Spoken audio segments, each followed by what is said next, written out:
Press, the Tuver Times, the Hub, and the Star Ledger on January 9th, 2020, posted on the Borough website, the bulletin board in the municipal building, and has remained continuously posted as required under the statute. With adequate notice having been given, the Borough Clerk is directed to include this statement in the minutes of this meeting.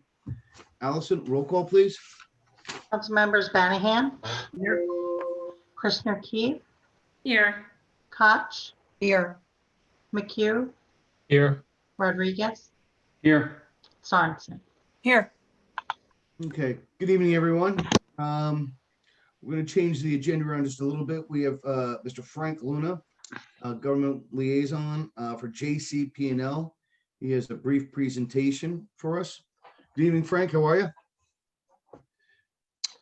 Hey, Mayor and Council, how's everybody doing? Doing all right. Doing all right. Video's doing okay. This whole Zoom thing is weird, as always. I don't think I'm ever going to get used to it. Well, first, I appreciate the opportunity to be here. It's been a trying time for everybody. I know local governments are probably the brunt of a lot of the difficulties that are going on just nationwide right now. So what you are doing every day is something that I respect and admire. I know the amount of changes we've had to experience just internally at JCP&L and in my other life with the Army National Guard. And I know that local governments are really, really kind of the tip of the spear in dealing with all this stuff going on with COVID. So I appreciate what you all are doing. I will real quick kind of buzz through, and Mayor, anybody stop me when you need to or want to. I'm going to buzz through a little bit as it relates to Tropical Storm Isaias. Then I'm going to go through very quickly the report that I had our engineers run that was specific to your municipality about, kind of some questions from residents about outages. And then it's up to you guys whether or not we take questions. I just don't want to take up too much of your time. I know everybody has a lot going on. So Tropical Storm Isaias was the second largest storm in terms of outages that JCP&L experienced since Sandy. So it went Sandy, then Tropical Storm Isaias in terms of the number of outages that we saw. The BPU just issued a report, which I would hope everybody will read, and I'll touch on towards the end of the presentation, but it really laid out the extensive damage that was experienced, not just with our operating company, but the 3 others in our state as well. So we saw 82 miles of wire damaged during that storm. An overwhelming majority of it was related to tree damage. In terms of overall outages, Isaias took out 575,000 customers in the PSE&G coverage area. That was their 5th most destructive storm in their history. JCP&L saw 788,000 customers without power, making it the 2nd worst in our history. Atlantic City Electric had 200,000 people without power. Again, as we kind of went through the process with the BPU, the overarching theme that we kept seeing was tree damage in our area because of the forestation that we have versus the other coverage areas, just was the culprit in a lot of what we had going on. We had, in terms of staff and personnel, one of the things we're always asked after a storm is, hey, what'd you guys do before the storm? And, we were able to mobilize nearly 2,000 personnel, line personnel prior to the storm. The BPU determined that our measures, our pre-storm measures, were consistent with each of the other operating companies. We did exactly what we should have done and what we could have done on that. In terms of another thing that we hear, especially at the shore area, is, hey, what have you guys learned from Sandy? And outside of the fact that we've made, $1 billion in infrastructure improvements since then, the ability to get people back in power during this storm, we had something like 75% of the outages, and we got them back up within about half of the period of time. And that's, almost a full restoration effort in about 5 days. I understand that 1 day is too much for a lot of people. So, we will just have to do as best as we can. I will also touch on real quick that, we're making a ton of adjustments in advance of the winter. It doesn't look, or it's not supposed to be the most, challenging winter that we've ever seen in our region. But, we're doing everything we can in terms of inspecting equipment, getting out troubleshooting areas, inspecting our heating equipment for substations to make sure that those are good to go, making sure we do routine maintenance on our bucket trucks and other vehicles that we have, that we utilize, especially in difficult weather conditions. I will also touch on COVID because that's something that I think we had to manage in a very unique way. Just thinking about the social distancing aspect, when our line workers are in the air in a bucket truck, that's a very close quarter spot. We couldn't keep our employees to a hotel room, which is something that we generally would do. So that was difficult because we had to get something like 6,000 people into hotel rooms over the course of that outage. And a lot of them couldn't stay in the same room with each other. So that increased travel distances that these folks had to go as they were kind of managing the storm. So that presented an interesting challenge to us. In terms of staging locations, we had as many staging locations as we really could. The BPU said basically what we did on that was about what we should have done. I will say that we found internally, and I think just speaking with you, Mayor, and some of the other folks throughout the town, when there was a lot of difficulty with the estimated time of restoration. So 24 hours after the storm hits, we have to let everybody know about when power is going to come back on for 95% of our customers. I believe that date was like August 11th, which was 7-8 days away from when the storm hit. We did not do a good enough job of communicating what that date actually meant. And I know that caused a lot of hysteria. And that's something that we're certainly not only tasked with improving on internally, but it's something that the BPU pointed out that everybody's going to have to, all the operating companies need to find a better way to communicate those things throughout difficult storms.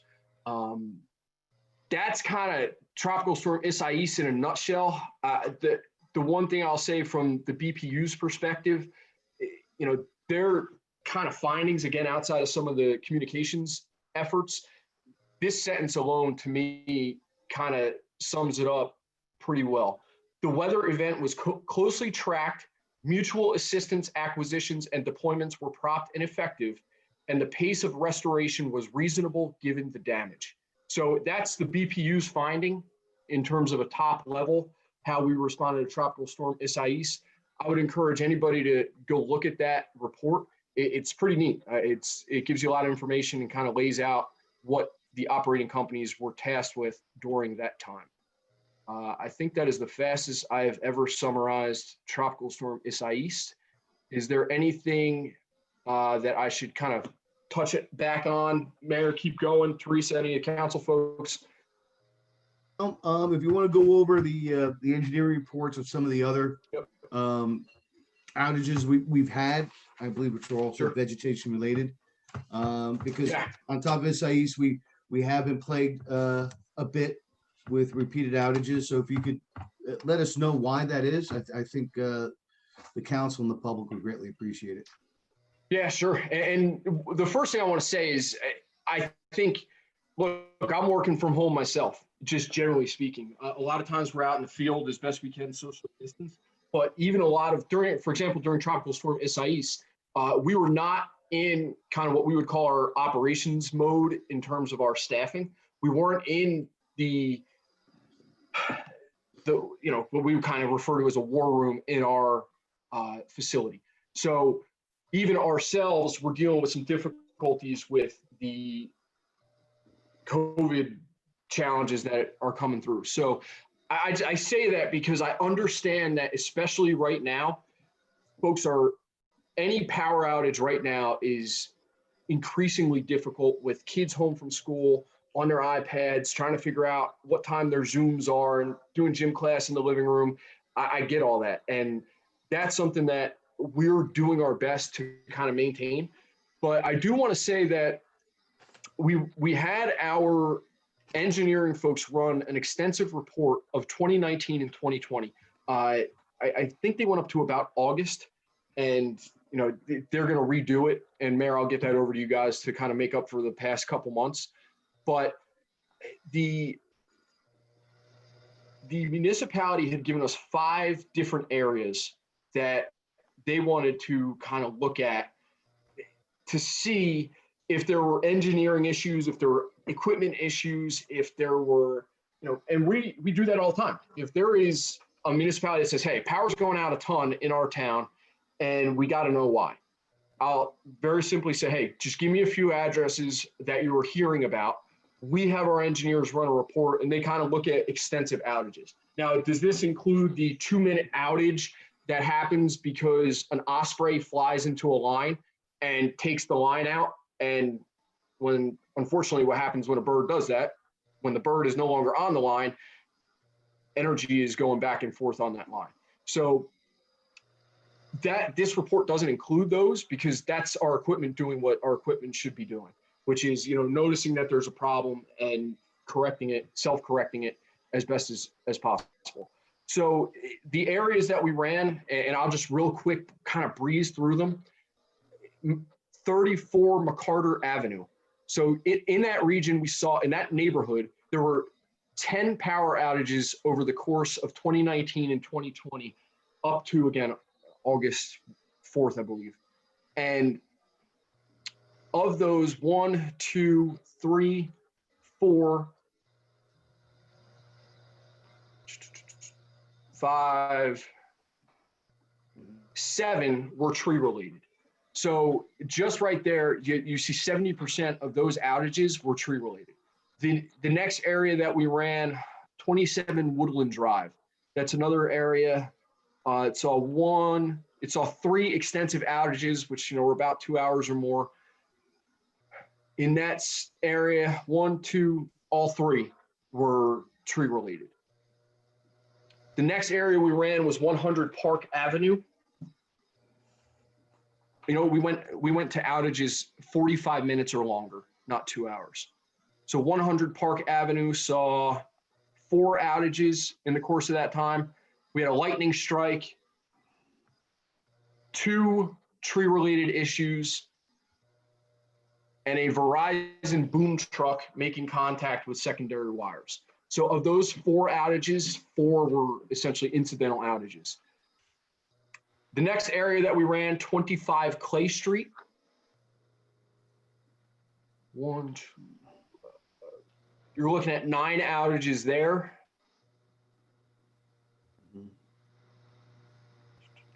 4, 6 tree-related outages. The next area, 155 Grange Avenue. 3 outages. 2 of them were tree-related. So as you can see, just running through those areas, the overwhelming majority in each were tree outages. Now, what we also had the engineers do, and this report, Teresa, I believe I got it over to you if you share it with however you guys. We did. The governing body has a copy. Awesome. Great. So everybody's got it in front of them and can see it. So I apologize if I read through that too quickly for the public, but I kind of wanted them to have a reading on those areas as well. So our engineers ran it. There was nothing in any of those circuits that they saw that would cause, any type of incidental or extensive or not extensive outages. So that's a good sign. That means our equipment's doing what it should be doing. And we're going to unfortunately experience power outages throughout the course of a day. So those are the just very top line things that I know the municipality had asked me about. And I don't know if there's anything else you need me to cover. Frank, you mentioned that the majority, 90% or 70%, 90% of the outages are tree related. What would, besides the osprey hitting the transmission line one evening, what are some of the other causes? Do you know? Are they indicated on the report?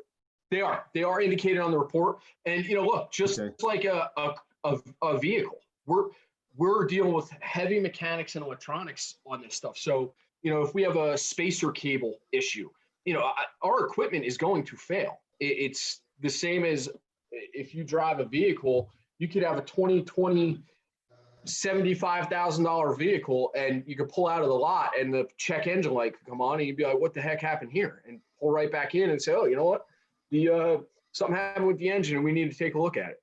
So you're going to see issues pop up, transmission issues, substation issues. The good thing in running a report like this, we have no reason to not fix outstanding issues once we find out about them. In fact, our engineers are constantly looking for places that are having outages that may be related to equipment because we want to fix that stuff. It's in our best interest to keep power on and keep it on effectively. So when, a lot of times you hear people say, well, JCP&L needs to upgrade their infrastructure. Sure. I mean, everybody everywhere needs to upgrade their infrastructure on everything. So we do what we can when we find it. That's why it's good that you guys brought this to our attention. We ran the report. We looked at it pretty extensively with our engineering units. So, you're going to have routine equipment failures, but when you look at that report and the report that the engineers gave me, they found nothing in either of the substations that service the municipality. You have 5 circuits that run through. We've done what we need to in terms of forestry in those areas, spending tens of millions of dollars statewide to make sure that we're cutting back forestry in our right of way. I will say this, and Fairhaven's a beautiful town. Part of what makes your town as beautiful as it is are the trees. So we are always striking the balance between what we're allowed to do through regulation with the BPU and what our tariff says, and the cosmetics of a town and what's important to municipality. So yeah, that's kind of a long answer to say that there's nothing that isn't routine in those findings. Excellent. All right, thank you. What I'll do right now is I'll open it up to any council members that have questions. Anybody else have any questions? I'd like to just say something. Yes, Susan Hi, Sorensen. yes. Hi, Frank. Hey. I just wanted to comment on the fact that during the storm, you were very responsive. And when Thank any you. of us reached out to you, you quicker than even like within minutes, you replied and or called. And that was actually very comforting. And I relayed some of your information out to the public and the residents at the time. So I do appreciate it. And I appreciate the fact that you guys are going back and gonna work on communicating outage times a little bit better. But I do have one comment not related to the outages, and that is the substation. I guess that's what it is, or the station or whatever it is that's at our Fairhaven Fields. If there's any way that your company could please maintain it a little bit better. Our Fairhaven Fields is a gem in our town, and the shrubs and everything around your facility is not as pristine as we would like. So that's it. Okay. Thank you. All right, thank you, Susan. And then I think Councilwoman Keefe had her hand up. Yes, Megan? Hi, Frank. Thanks for that very thorough presentation. Just Sure. quick question in regards to what can residents and property owners in town do to help, if anything at all, if there's anything they can do to avoid any outages, or, aside from letting GCP&L know right away when there's an outage, is there anything they can do on their own properties? Councilman, that's a great question, and thank you for answering it. I don't like to be presumptuous and offer unsolicited advice. I learned that, especially in the military, unsolicited advice doesn't get you very far. So I appreciate that question. The first thing that I think people can do is think about a generator. And I don't mean a $5,000 generator that is, going to put you out of pocket. I mean, a smaller generator that, let's say, you could run your refrigerator on if you really need to, if you're going to have an extensive outage for, days. A generator is something that I would certainly advise. The second thing, and this is one that I've seen some municipalities do and think about doing throughout the region, I can get you guys a list of decorative trees and shrubs that would never grow to interfere with our equipment. So if somebody plants an oak tree within 5 feet of our equipment, and that oak tree grows to be 75 feet, that is going to cause a power outage at some point in that neighborhood. So being very cognizant of what is being planted near our equipment is very important. And then the third thing is maintaining trees that already exist on a customer's property. That's very, very important. A lot of times they say, well, the power company should cut it or the town should cut it. We can't. And I'd imagine the municipality can't either, because it's the person's land. So we get into these conversations all the time with customers, and it's a frustrating one when they're asking us to cut their tree that's 60 feet away from our equipment. So we have a 15-foot right of way around our equipment that we're allowed to cut trees on, and that's about it. So thinking about a generator, and again, I understand people's budgets are tight right now, and I would never tell people, oh, buy a generator because your power is going to go out. That's not what I'm saying. If there's difficulty with several day power outages, which are going to occur throughout the course of history, think about a generator if it's something your family can handle. The maintaining trees that are on your property and being very careful with what is planted and where really goes a long way in terms of helping to plan. And the other thing too is having a plan. 48 hours before Tropical Storm Isaias, we put out a notice that said, hey, this is going to be a really bad storm, could be a multi-day event. 24 hours before the storm, hey everybody, this thing is tracking to be a really bad storm and it's probably going to be a multi-day event. The day the storm hits, hey everybody, this is going to be a multi-day event. Each day we tell people it's going to be a multi-day event. And I think encouraging people to have an emergency preparedness plan is also a piece of this, especially at the shore where we've seen an increase in these difficult storms over the past decade or so. Okay, Great, thank you. thank you very much, Frank. Anybody else? I got a quick question, Mayor. Yes. Hey, thank you. Frank, thanks for joining us.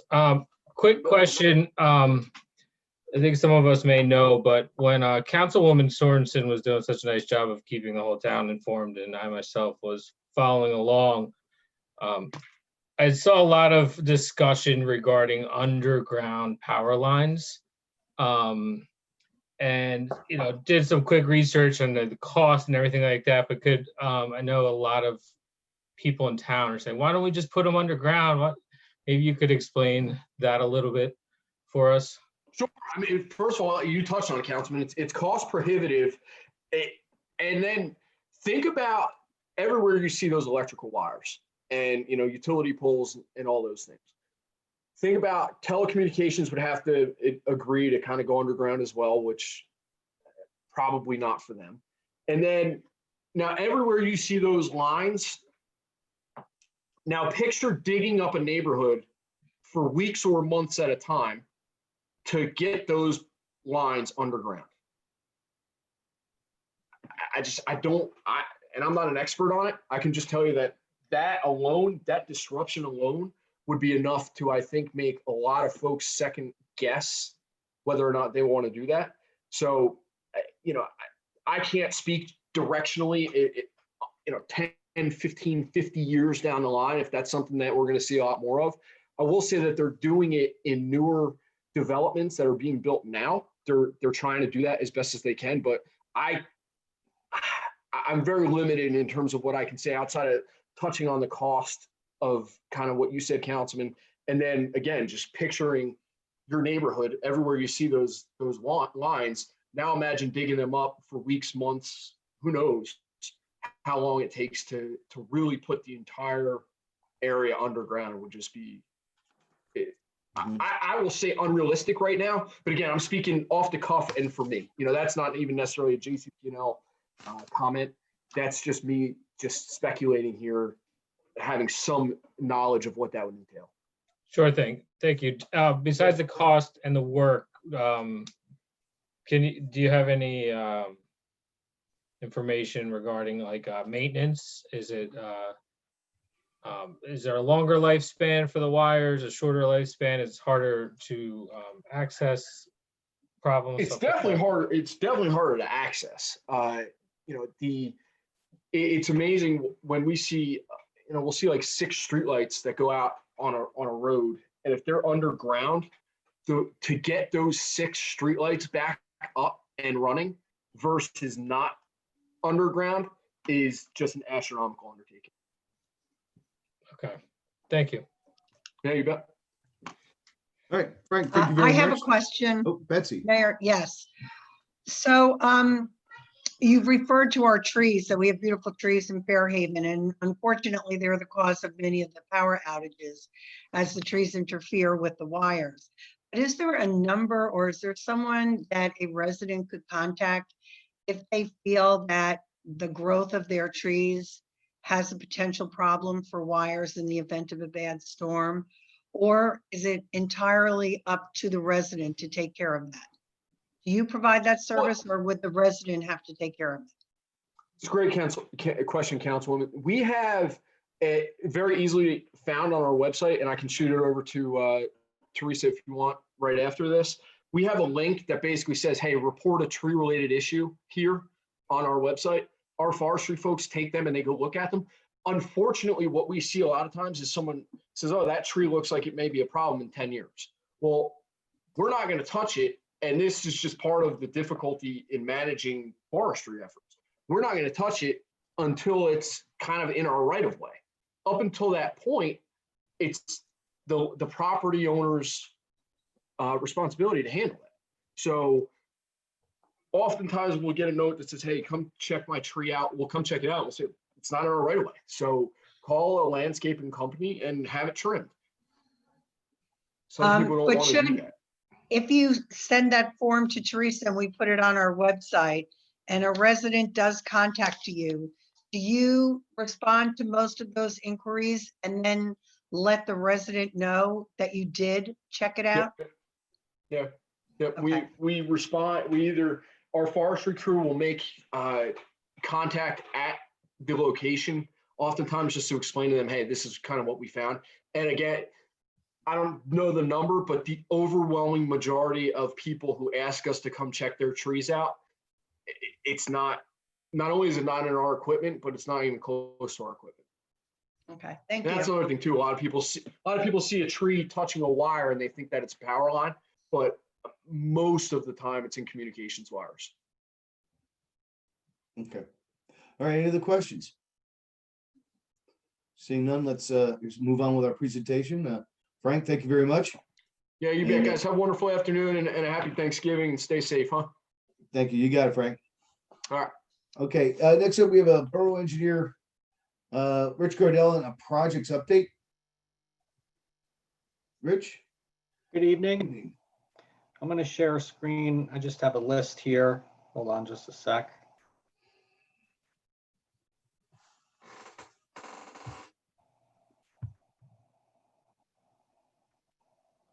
Okay.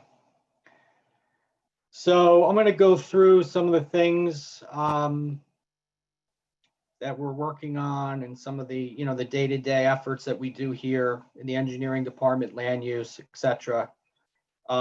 First thing I wanted to point out is the zoning permit applications. To date, we're at 383. Last year, for all of 19, we had 282. So obviously you can see an uptick there. And while Frank was talking about the JCP&L stuff, he mentioned generators.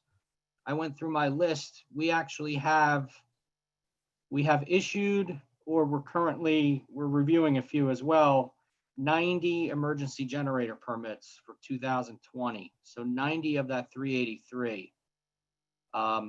So simple math, the majority of the upswing of zoning permits is a result of the generators that folks are coming in for from, these are whole house standby generators, pad mounted, that require zoning approval. The next item, planning board engineering responsibilities. As you all know, I'm the planning board engineer. Things have been kind of quiet at the board level from the planning board side. I think we've had maybe one or two subdivisions, 2-lot subdivisions, some minor site plan stuff. And this is in 2020. And and things have kind of slowed down in the last few months. In fact, we just had our first meeting last week just to go through some housekeeping items with no new business, and we didn't have a meeting for the month of October. So obviously with the planning board stuff, there's the resolution compliance that goes with that. Once the applications are approved at the board level and the resolutions are drafted and awarded, there's typically conditions.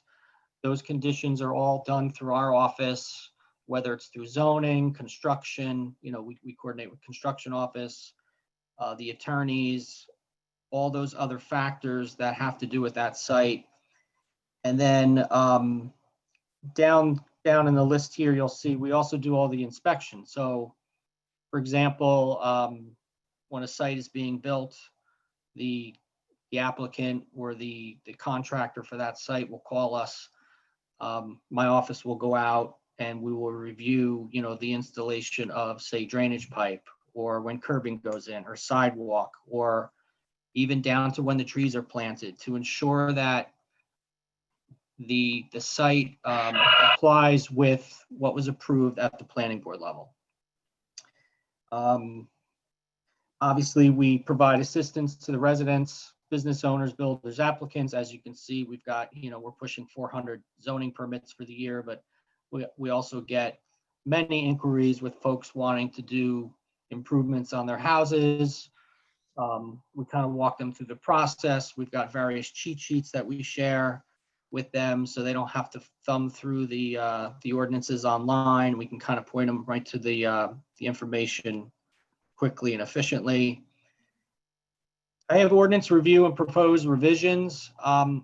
Even though it's a land use thing, down here you'll see NJDEP stormwater permit effective this March. They have made some major changes to the stormwater rules. So what does that do for us? What that does for us is we need to amend our ordinance. We do have obviously a stormwater ordinance in our land use section, but as a borough, we need to make the changes to comply with DEP. That'll be done at the council level. Then we also have to refer it back to the planning board and then, put it back on for final adoption. So I know Nick from my office has already talked to Allison, our clerk. We've started some drafting and revisions. We'll coordinate that with Sal as well. Two of the bigger changes that they're doing is now they're requiring green infrastructure. So that's something, where they're pushing it a little more. And it promotes more infiltration type design for stormwater management.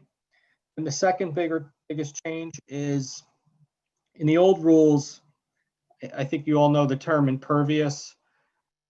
Everything was kind of, okay, impervious, whatever's impervious. If you're adding new impervious, it's got to be designed, it's got to be accounted for. Well, now they're changing it to what's called motor vehicle surface. And what that does is that this all falls into the water quality standards. And I don't need to get too in depth in this, but the way they're defining motor vehicle surfaces, it could be a paved surface, but it could also be a stone parking lot. So those engineers designing those sites, when they come before the planning or zoning boards, they're going to have to comply with those standards, which is a benefit to the borough. Rich, that amendment is due by March 1st, correct? I think Nick told me. Yeah, the rule change takes effect March 2nd. So given it's late November, my understanding is we don't typically introduce an ordinance before the end of the year. So this will be something we'll do, right out of the gate. We've already made some drafts and changes and proposed revisions. And, I just wanted to give the mayor and council a heads up that that's coming forward, and then we need to move quickly with that. Moving along, obviously zoning compliance tasks, my office handles kind of We try to police the zoning permits as much as we can when folks are doing work, follow up, provide assistance, work with the construction office. They obviously notify us of work being done throughout the borough. Coordination with the other professionals within the borough and the board. And then obviously this last item we're all familiar with, the housing element and fair share plan, working with the subcommittees and professionals. All right, so that's from a land use perspective. Engineering. As part of the engineering, we do what we call grading plan reviews. Most of it's for new dwellings. And they're also done when someone wants to put a swimming pool in. Due to COVID, we've seen an uptick. People are wanting to put pools in. So obviously we've been handling that. But as you can see with the numbers for new dwellings, back in 18, we had 37 new dwellings. And then last year was 18, and then to date, 18. So we've seen a bit of a drop off there. But based on looking through, the 300 and, almost 400 permits, aside from generators, a lot of it is people are doing just renovations, additions, improvements to their houses rather than doing the knockdown and building a new house. So with that, we do what we call final as-built reviews. That's once the house is done, they submit a final survey. The engineering office, myself and my staff, one of us will go out. We do a full walk of the property. And we're involved with the CO process. It's just not the construction office. They basically rely on us to review everything. And we're not only looking at it from that property, we're also looking at to make sure that there are no adverse effects on the adjacent properties. Whether it's runoff, whether it's the way the topsoil was placed up against an existing property, how the sidewalk went in, you name it. It's a very thorough list. It's something we implemented years ago when I came to the borough, and it's been working very well. So moving on, we've got the various capital projects. We've got, and many of these are NJDOT funded, and I'll run through status, some of the funding, the grants, etc. So Baton Road, we awarded back in February of this year. We actually held starting that job. Normally, if we awarded a job in February, we would want to start, if we could do it in March, maybe April, we would start. But given COVID, it just kind of set in early March. There was a lot of uncertainty. We felt it wasn't the inadequate time to start a road job, especially with the new homeschooling and everybody working from home. We kind of wanted the dust to settle. So what we did was we actually started that project the week of September 21st. So we're about 2 months in. It is substantially complete. We have all we have left is some additional curb and sidewalk. There's a small retaining wall that's going in on the corner, adjacent to the firehouse, and then we're going to mill and pave. So it looks like that project will be wrapped up shortly. In fact, you'll see some action out there tomorrow. They made delivery of some materials today. River Road Streetscape. I actually walked part of the job with the contractor today. We awarded that job, I want to say, I didn't look it up, but I think it was back in August. And obviously we were hoping to get that started right after Labor Day.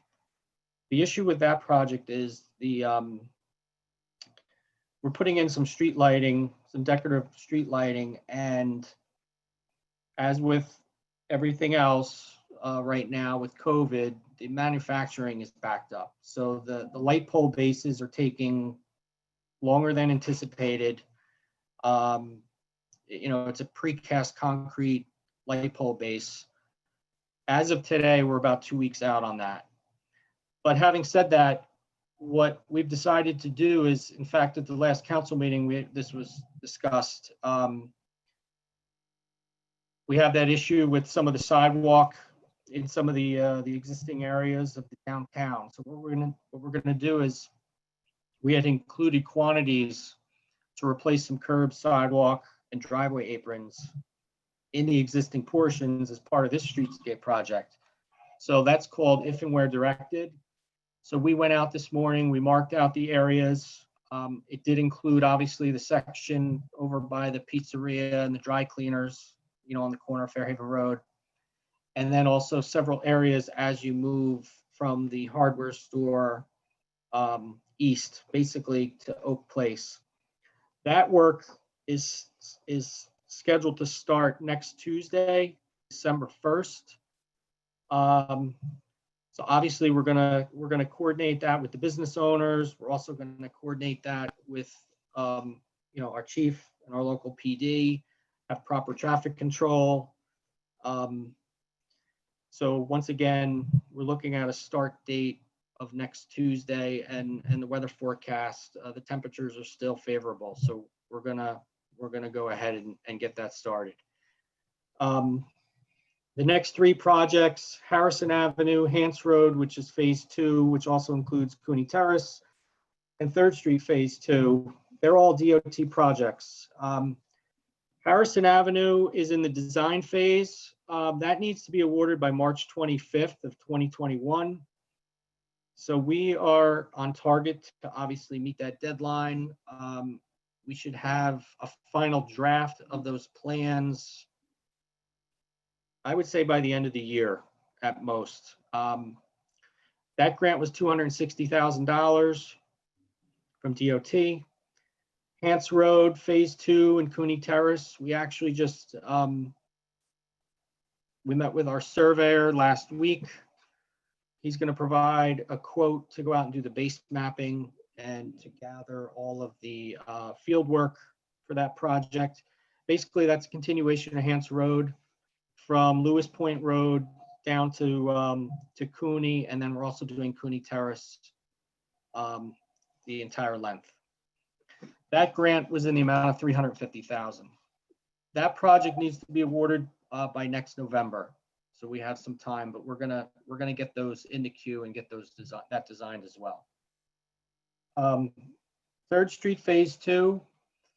I don't know if it was in your packets tonight. There was a letter that went out. I'm happy to report that we got funding for the this upcoming year DOT grant. That is a continuation of the 3rd Street efforts that we did about a year or two ago. If you remember, we only milled and paved the road from Fairhaven Road to Maple. This will take care of from Maple all the way to Hance Road. It'll also take care of the inconsistencies with the width on the north side as you head towards Hance, adjacent to Sportsman's Fields and that whole area. So DOT awarded $240,000 for that action. Excellent. Congratulations. Yeah, and the nice thing about that project, I call it I consider what's called shovel ready. We already have it designed. We bid it as part of the initial 3rd Street project. So we really just have to dust off those plans, go back out. You know, there's been a couple subdivisions that have been done along that corridor in that area. We just need to field verify a few things, and then we should be able to get that one out to bid pretty quickly. Waterfront parks. These are the parcels at the end of Grange and Hance, and then obviously the boat ramp. This was a project that is partially funded through Monmouth County Open Space through a matching grant. We've been working with our consulting engineer, Mazer Consulting. They have submitted, I would say, like 95% design plans.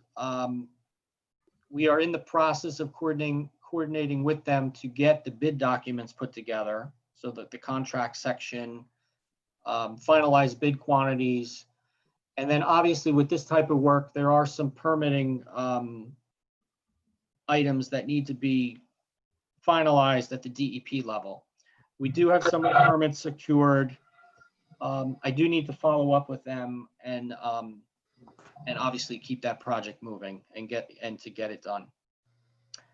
Special projects, the D Normandy Avenue waterfront. This is the living shoreline at the end of De Normandy Avenue. It is, it's kind of a beach type shoreline protection project that we designed along with the folks over there in Sandy Hook, the Littoral Society. We put the project, the design together. We've submitted to them. They've come back with some comments. We actually met with our surveyor last week. There's some additional information that he needs to go out and gather along the waterfront in order to get the permits secured by DEP. So we're getting close on that one. I know that one's been out there for a while. Rich, do we have any idea how much that one's gonna cost? We do not have a cost estimate for that project yet. The scope slightly changed based on some of the comments we got back. So we'll have to work through that, yes. Okay. Okay. Thank you. The next two projects have, they're both related to the River Road. The resurfacing. The Borough of Fairhaven was put on for the fall resurfacing project by the county. It's the same contractor that's doing Baton Road, Black Rock Enterprises. At the time of when we started Baton Road back in September, I had met with the owner of Black Rock. My concerns were obviously with the streetscape project, not getting all that work done, knowing that we were having some issues with getting some of the material ordered and built for the streetscape and not having a firm start date. They had indicated that there could be a chance that they could hold that off until the spring. I think, and Teresa, correct me if I'm wrong, is this on for discussion at all for No, other than this report, you can just, you can give a synopsis of our meeting the other day with the county engineer. All right, so we did a Zoom call with the county engineers last week. They are, we had a couple options. We can either hold off the contractor and push the work until the spring. The concern with that is there's associated costs with that, remobilization, things of that nature. Or we can look at having the county basically do a change order. We take Fairhaven off the list and they will put us on the next paving project because they do one or two a year. They have assured us that we will definitely be on that list. In my opinion, that's the favorable way to go, because what we want to do, we want to make sure we get our streetscape improvements in, the curbs, the sidewalks, all the other amenities that go within that project before we come and mill and pave. And then it also allows us, the next item is the bike lanes. The county engineers have come back with some comments regarding the bike lane design. There's things that need to be finalized on that end from our office and the county engineer's office. So with all these moving parts, the streetscape, the bike lanes, the resurfacing, the milling, paving, I think it makes the most sense to hold off on the resurfacing of River Road, have it put on the next milling and paving project, which will be the next one the county does in 2021.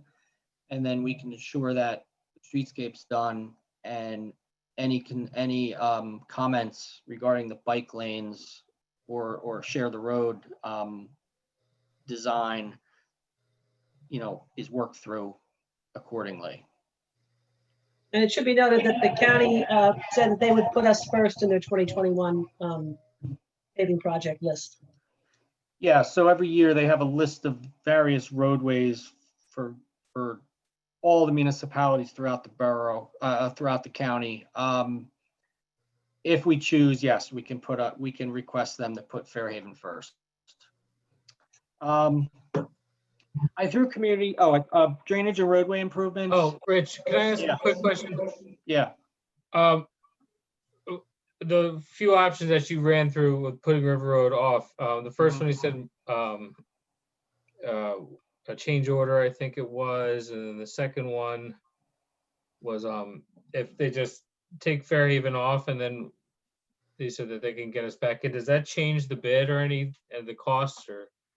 The first one was if they request the contractor to hold from paving the roadway until the Early spring. early spring, Mhm. there's a cost associated with that because of remobilization. Okay. And then the Another second, option would be a change order where they would actually take, they would take Fairhaven off the list of the current project. No cost, obviously. It basically just backs out whatever that was for River Road, and then they put it on the next, they'll bid it with the next job that county puts out. okay. You know, Are they still gonna match our funds and contribute? Is that, or it's obviously their road, but whatever money they were gonna spend is pretty much just moved, slides to the next year. Is that my understanding? yeah, the milling and paving is all included in the county job. And then they also handled, not the decorative crosswalks, but any striping associated with crosswalks. They also usually handle street signage, any ADA improvements, but in our case, we're gonna be doing them anyway as part of the streetscape. The only cost share was for the bike lanes. Right, so, you know, should we expect the same receipt, same amount of money, or slightly Yeah, different? between the year? The limit and scope of work do not change at all. It'll be Okay. the same. It'll be the same. All right, thank you. The other thing we're working on is drainage and roadway improvements.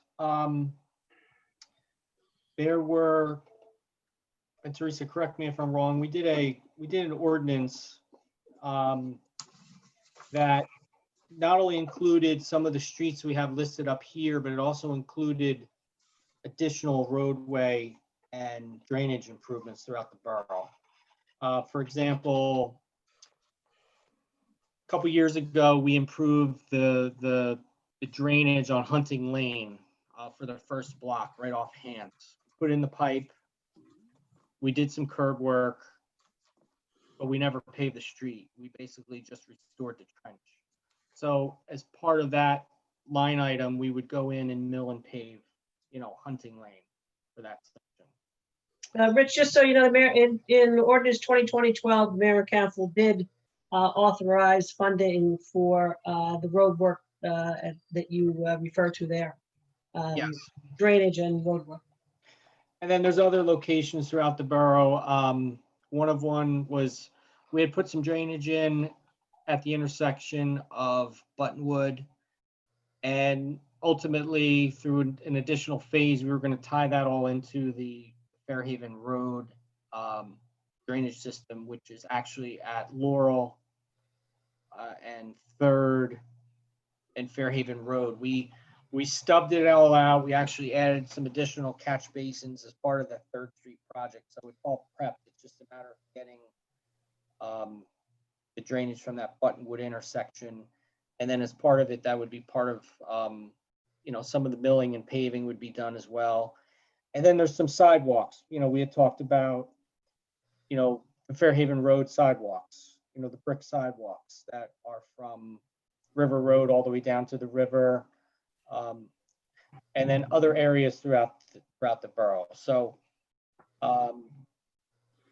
like Teresa had mentioned, we do have a list, and we will continue going through that and creating the base maps associated with designing that work. And then obviously anything in that line item we'll continue with, the subcommittee for engineering and facilities and continue the efforts with that. I put community center fields on there. Through the rec office, we've done some improvements, within the last year, installing the new fence, along 3rd Street, putting in path, which is consistent with, the other paths around the borough. Doing some minor improvements to the dugouts and things of that nature. So I thought it was important to mention that. The ongoing treatments at McCarter Pond, we continue working with the one company. I know you're all familiar with. Every year we kind of review the proposals and make recommendations on that. The next one, obviously, the new facilities, working through the subcommittee. Primary focus right now is obviously PD, DPW, and also looking at options for community center. And then you'll all notice the work being done on Fairhaven Road and Gillespie Avenue. That's all New Jersey American Water upgrade work. Fairhaven Road is obviously, that's a pretty substantial project. We're basically going from 3rd Street to River Road, through the River Road intersection, and then basically all the way down to the river. That was something they had wanted to start back in March, but once again, due to the unknowns with COVID, we kind of held them off. The project, we didn't think was going to get done this year, but then they came back and said, you know, we want to get it done. So I believe all the main is, I think they're doing all the services now on the Fairhaven Road piece. And the Gillespie Avenue, that was an old line, was undersized, it was inadequate. So they are, they put a whole new main in from River Road all the way down to the terminus of Gillespie. These are just some other things that we're, you know, constantly looking at. Obviously, grant funding opportunities, the DEP stormwater I had mentioned, roadway assessment. We constantly try to maintain a database on the conditions of the roadways, but we do it from a complete street standpoint. You'll see it down here.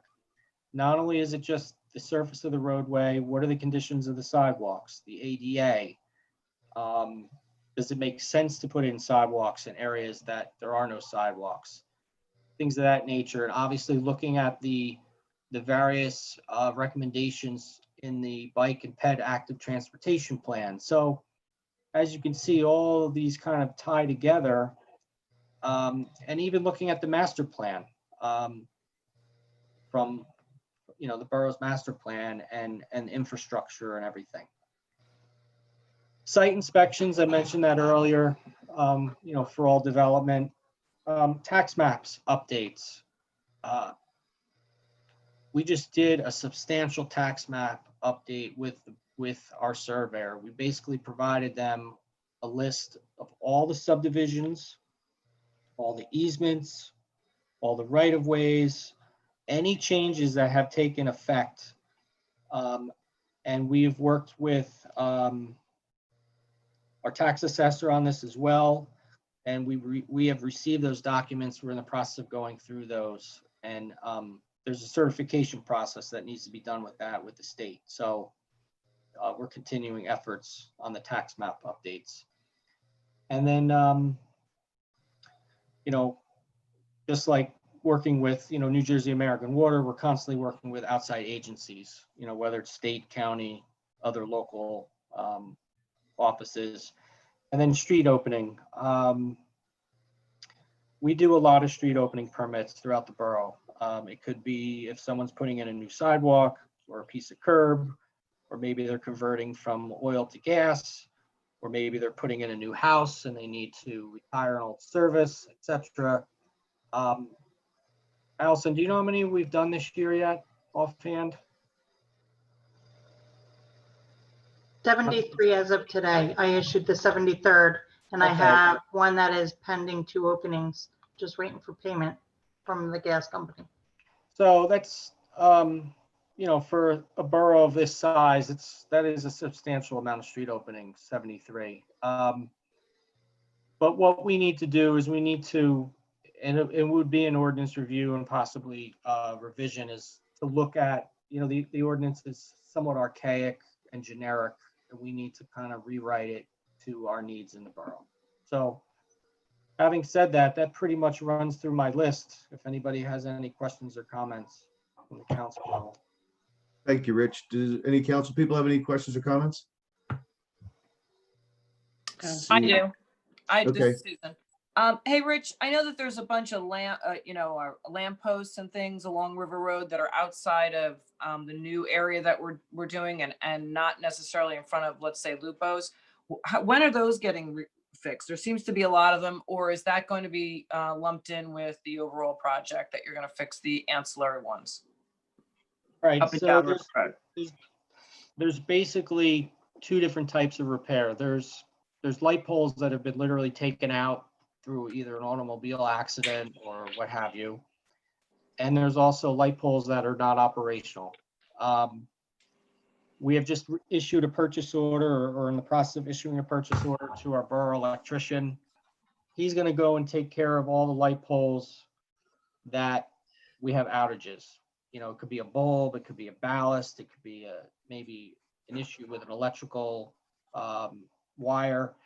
But as Frank Luna had mentioned earlier, this is all underground electric. So sometimes trying to diagnose the issue with why that light pole is not working is a little trickier. You know, there could be a short in the wire and it's underground. So we're going to continue working with the electrician, and our goal is to get all those repairs done, you know, in the coming weeks. The other phase of it is looking at where their you know, light poles have been actually come down. We are most likely going to have that work done by the contractor of the streetscape project. Since we're adding lighting anyway, I've already talked to them about incorporating that into the job and getting some estimates from them. So that's kind of the tactic that we're taking on that. And we do have funds available if it was a car accident that we've been reimbursed from the insurance companies of the car vehicle owner. And we put those aside and we'll earmark those funds to help offset the cost of the new lampposts that have to go in.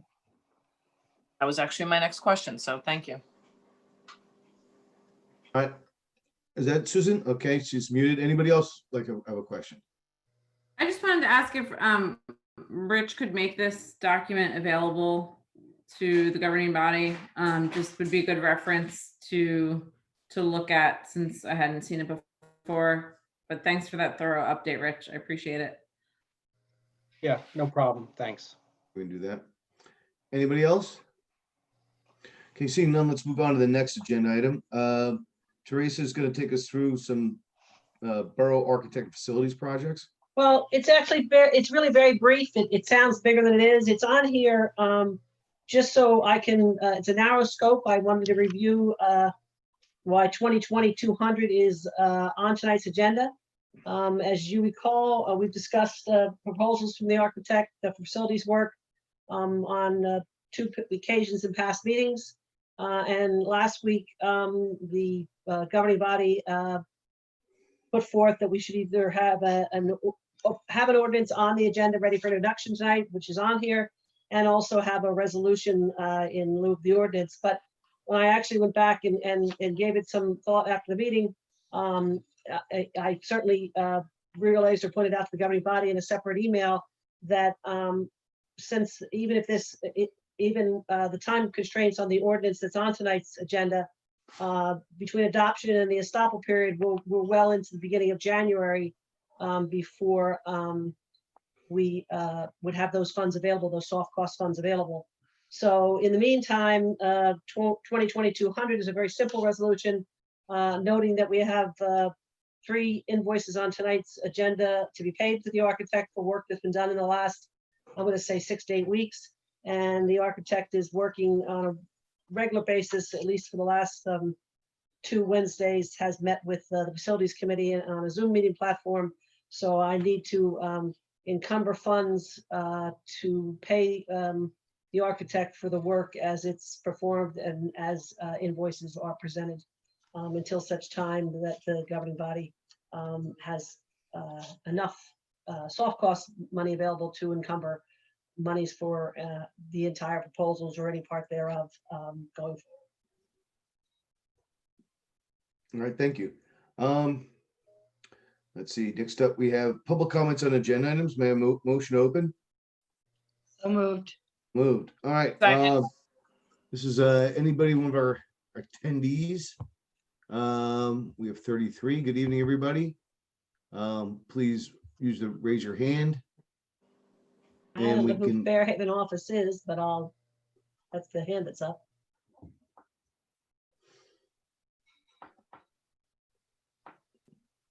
good evening, You're muted. Fairhaven office. You can unmute yourself.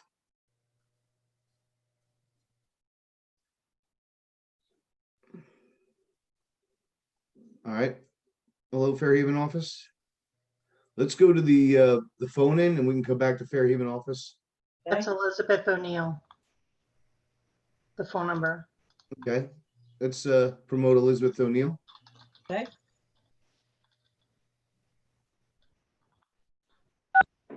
Good evening, Elizabeth. Yes, good evening. Elizabeth O'Neill, 146 3rd Street, Fairhaven. I just have a couple of comments.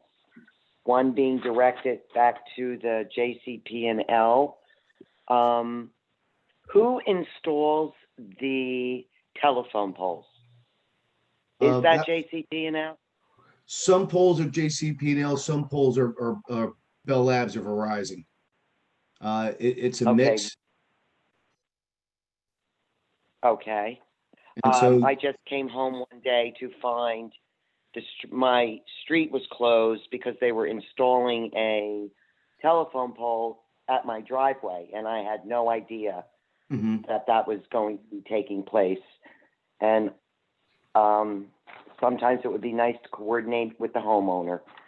Comment number one. Comment number two, I have submitted 2 applications today for petitions for the rec center and the parking lot on 3rd Street.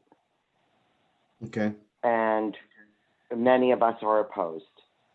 So I just want to give a heads up about that, and I'm sure.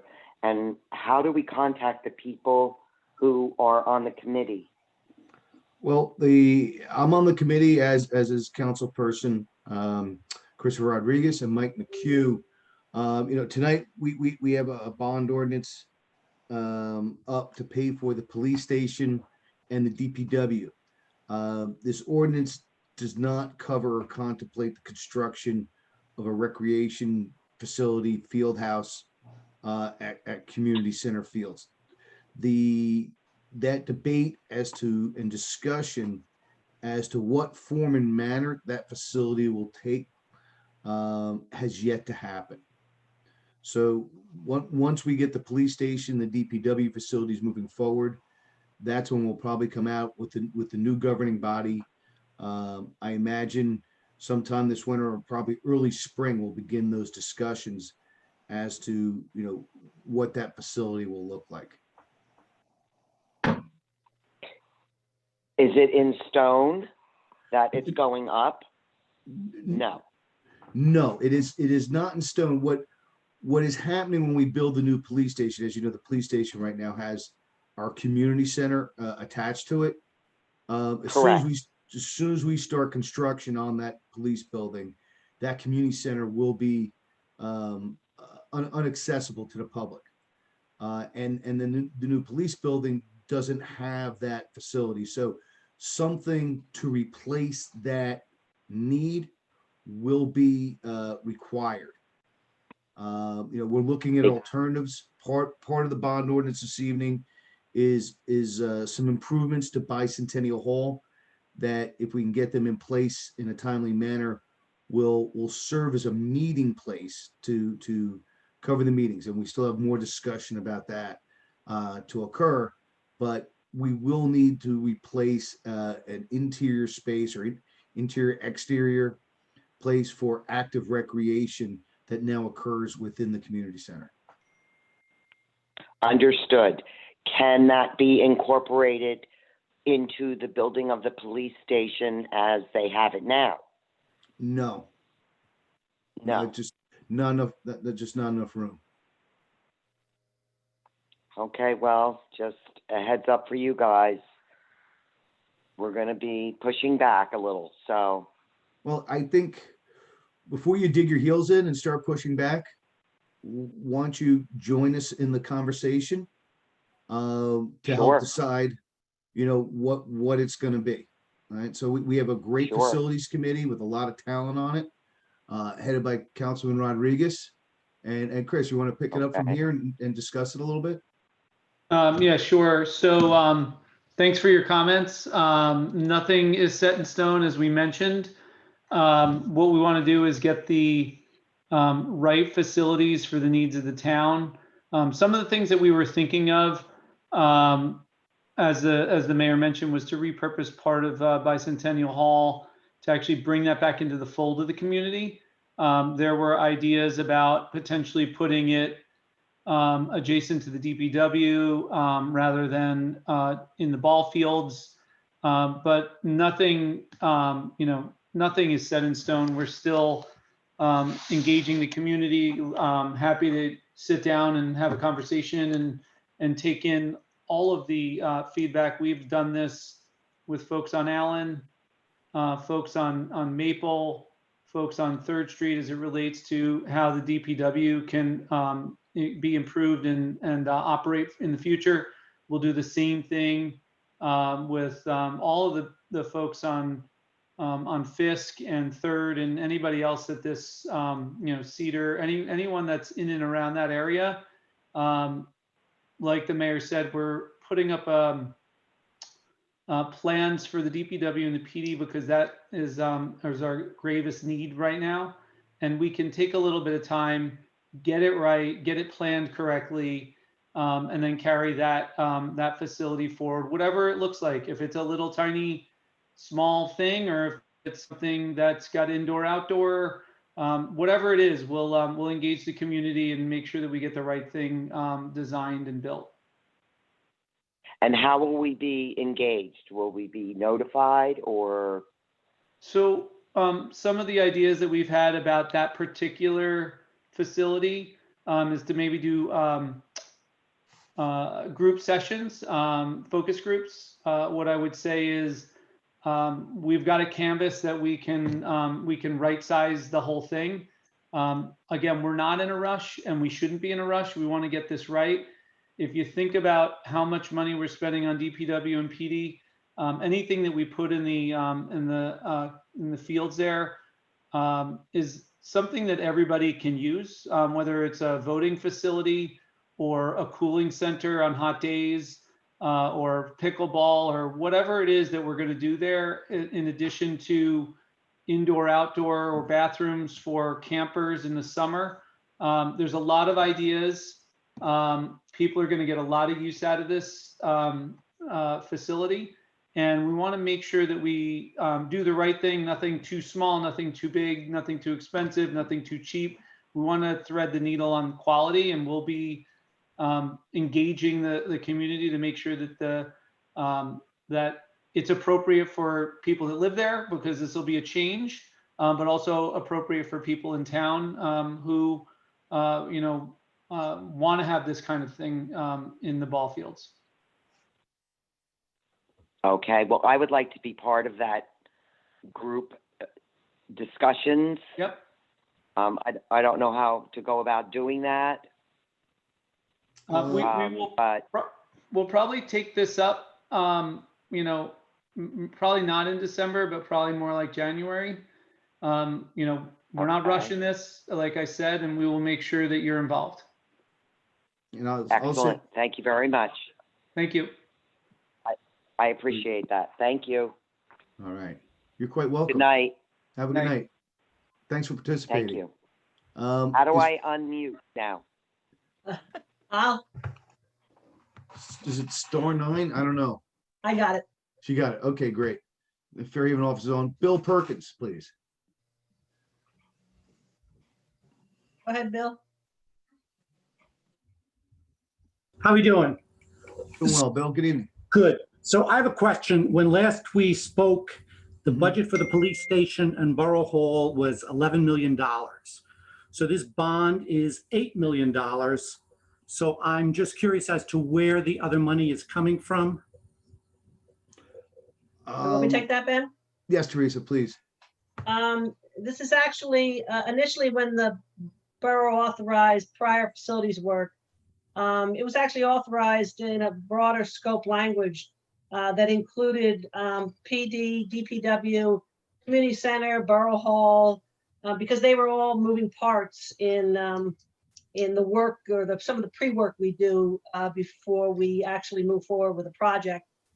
This ordinance tonight, at the direction of the mayor and the chair of facilities and the chair of finance, which is also the finance committee, because Christopher Rodriguez is both, the direction was to go ahead and fund all costs. When I say all costs, I mean not just the estimates we see from the architect for the building itself, but all the site work, any remediation, furniture, everything else will go into it, IT, all of the pieces that go into a final building.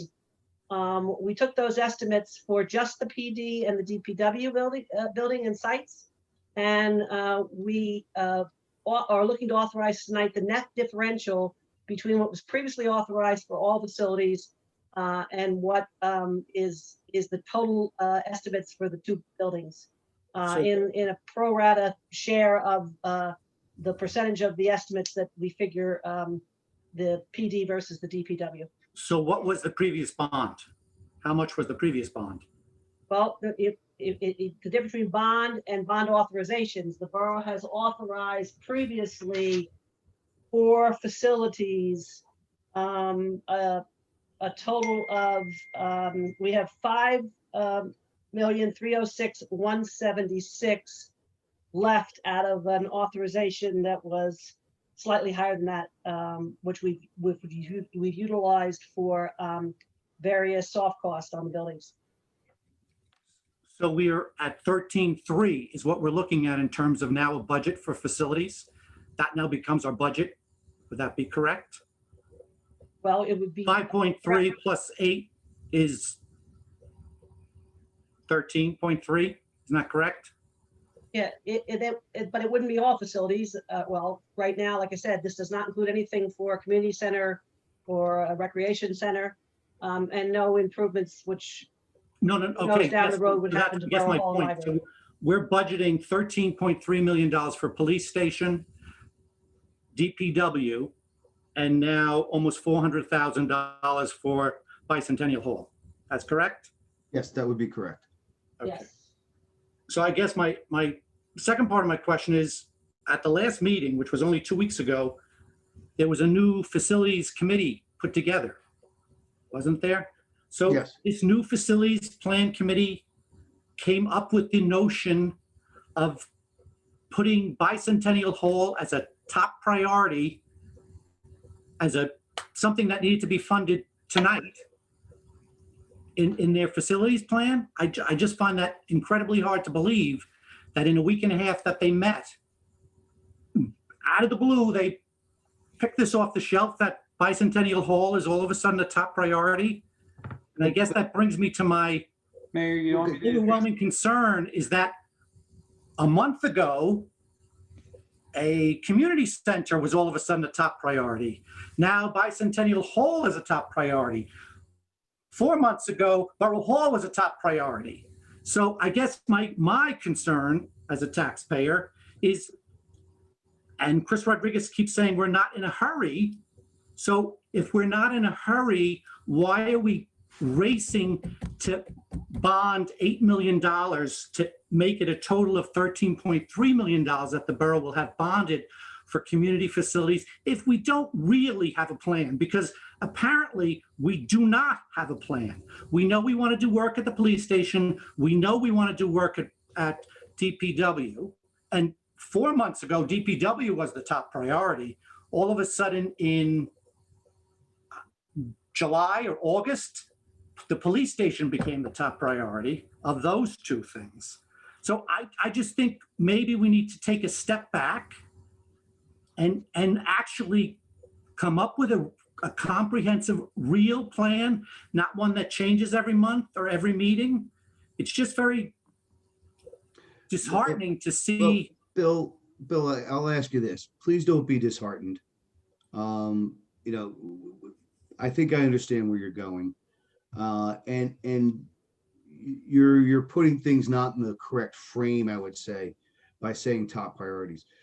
The police station and the DPW have been priorities going on, what, 2014? So we've Okay, been working but on. in this year, in Okay, let me 2020, please let me finish the sentence. DPW was the project that you were putting out to bid. You didn't even have a drawing for the police station. Now the police station is a top Mr. priority. Perkins, Mr. Yes. Perkins, please. You put forth some items, and as I said, I think you've framed them incorrectly. You know, the bottom line is, when we looked at the police station and going back to put it on Fifth Street, which is the most economical approach for the borough. The reason we started to go out to River Road was the concept that if you're going to spend this much money on a facility like this, you really should have it on a county road. But those opportunities and the opportunity cost became too much, I believe, for the council. So we've gone back to put it on Fifth Street. Okay, so that's where we are. We do have an eye towards doing this in an economic fashion. During discussions about what happens when you do start construction on Fifth Street, we realized that as soon as we begin construction, the community center will no longer be accessible. Okay, that's what brought upgrading Bicentennial Hall, bringing it into the fold, having it used regularly as a borough facility, and having it truly barrier-free accessible. So the concept is to add a parking lot with barrier-free parking spaces and some rearrangements to the facility. This is a historical facility. This is a gemstone of the town. It is worthy of investment. All right. And, you need to have handicap parking in order to truly call the facility barrier-free. Okay, because it just simply doesn't work if you don't have a barrier-free parking space for somebody to access it. So I can understand, your frustration perhaps with not understanding or comprehending the way this process is evolving, but it is evolving in an orderly manner.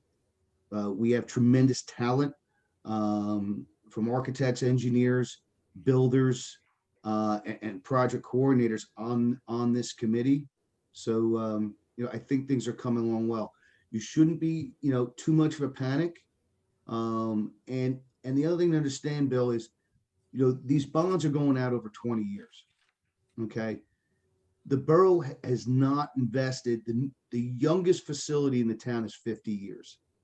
The last time the borough has spent anything was a rehab of Borough Hall in 1995, 25 years ago, was the last time we put new carpet in the Borough Hall. Everybody agrees that we need to do these facilities. All right. But we will also be extending the cost of those facilities out over less than their useful life, but out over 20 years. So there isn't going to be a huge impact to taxes. And I hope that calms your nerves a little bit. Okay, so a couple of things. One, in terms of your issue with ADA accessibility, I'm well aware of ADA accessibility, and just to remind you, ADA accessibility has been around for 25 years. So the fact that we put a ramp in at Bicentennial Hall, we should have always had handicap accessibility in terms of parking and ADA accessible bathrooms, because if you got somebody into the room with a wheelchair via your ramp, and then they weren't able to use the bathroom. So this is what I'm concerned about, is that nobody is looking at the big picture. I am not saying, don't get me wrong, I am not saying we don't need a new police station, and I'm not saying we don't need a new DPW facility. I'm saying that I don't think we're looking at the big picture totally yet. I think we're racing to spend money because it's a great time to borrow money, which I understand. But that doesn't mean we have to race to the bank. If I get pre-approved Bill, for a I $1 tell you million what, Bill, mortgage, my concern is the if conversation's I going a was little to, sideways. if I Excuse me, was, Bill. what's that? I'd like to thank you for your comments, and I'd like to move on from here. So let's move on to D. Fernandez.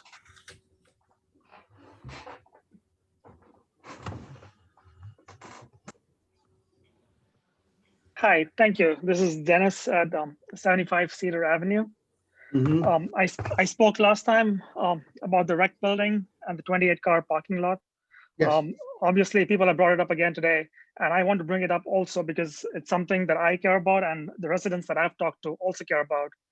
And seeing looking at the budget that there was a $13,500 fee for the architect for a proposal for the building that I don't know if it's even needed. So in my mind, we're spending money when we don't even know if we need something. And I created an online petition after our last meeting, and I have 21 residents sign it so far. If anyone interested in reading it, it's Save Tennis in Fairhaven, all one word. You can Google it right now and start reading the petition. And it talks about the importance of sports and health in the community. It talks about the environment, and it also talks about the cost associated with creating an indoor facility and a 28-car parking lot that would be put up on a recreational area.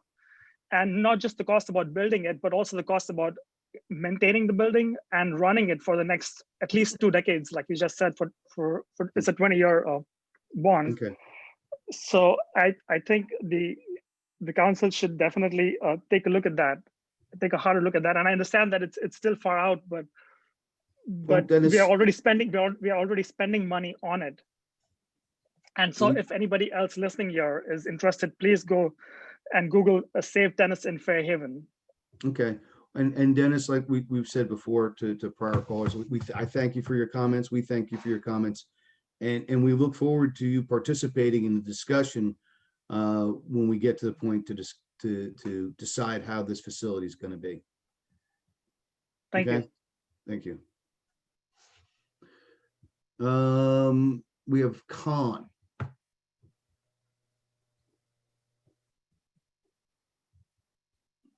Hi, how you doing? Can you hear me?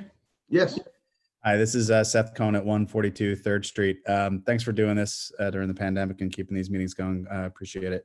I just wanted to add on to what my neighbor Betsy said before around the planning that you're doing for the police station and then the recreational area. You know, on 3rd Street, we feel like sometimes we're a bit of an afterthought. You know, we signed up for having trees. You guys tried to take the trees away.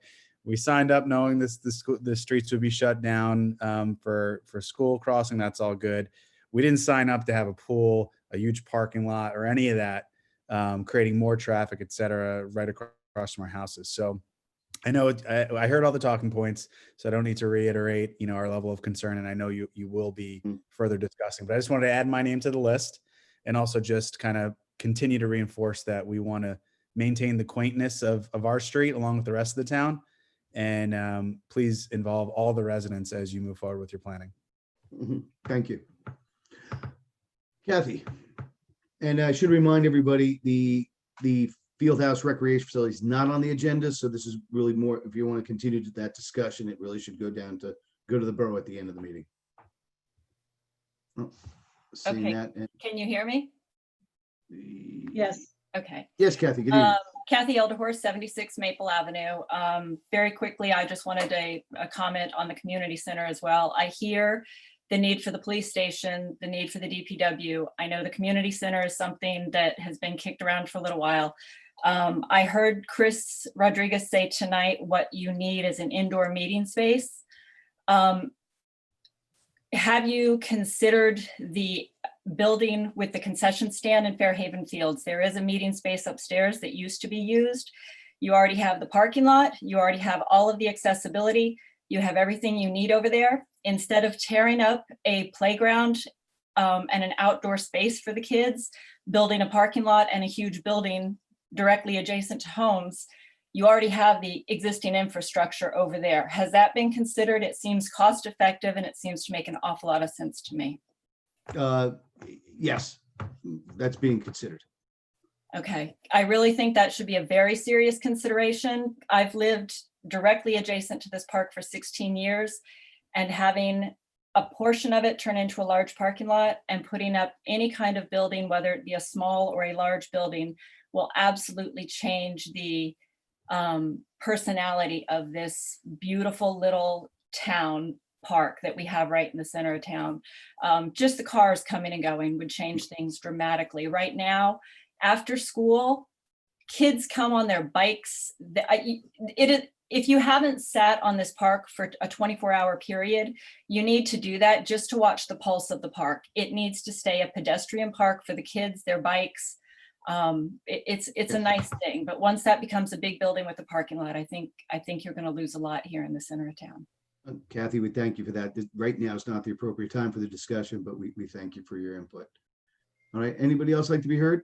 Mayor, I still see Fairhaven office here. I'm gonna ask them to unmute. I'm not so sure that the hand went back up after I lowered it. Fairhaven office, are you there? Yes, I am. Excellent. Good evening. Ruth Blazer, 523 River Road, on several items. Mhm. Number one, Rich Gardella was talking about putting more light poles up on River Road. I hope they are spaced farther apart than the ones that are in the center of town, because you really don't need that many that close. In fact, you could take half of those down and use those to expand where you want to put the new ones. Number two, on the LoSAP resolution, it uses the word temporary. I would like to see a definite ending date for this, because temporary is nebulous. This could just go on. And once people have gotten some kind of a benefit, it's like taking candy from a baby. You're not really going to undo it. Number three, on the police station, I had submitted to the council about a month and a half ago an alternate design for the police station, which would put a second story. The police station would be street level. The basement would be holding and records and things like that. And a east-west second floor, which would hold the municipal offices, maybe the library, and depending how big you make it. And you could also attach a community center in the back. The size of the community center now is basically not used for activity in the sense of physical activity. It's the garden club, it's the seniors, it's after school programs and things like that. We don't really need anything huge, and you get more bang for your buck building up than you do creating another building with an impervious surface. And if anybody would like, anybody other than the council, I'm assuming that you all got a copy of that. If anybody else would like it, give me a call. I'm in the phone book. Blazer, BLASER. I just think you've got to use your money more frugally. This expanding the top of what would be the police station. The police station would be in the middle of the property that it is now on, with ingress and egress, and the building up above would have like porticos on either side. One would be for vehicles going in, the other would be for vehicles going out, and the parking would all be in the back, or police vehicles could park at the DPW, because a lot of the time you've got 3 and 4 SUVs sitting there all day. They just park, that's it. Mhm. Well, So thank you I very think much, Ruth. we've got to have better use of the money and the space. You could sell Borough Hall. It doesn't lend itself to retail, but it would lend itself to a professional use. Mhm.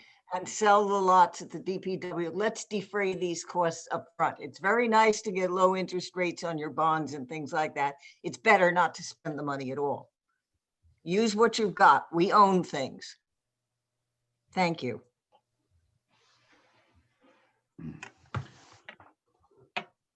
Motion to close public comments on agenda. I have one comment, Mayor. Mayor, I have Claudia Brady with her hand up.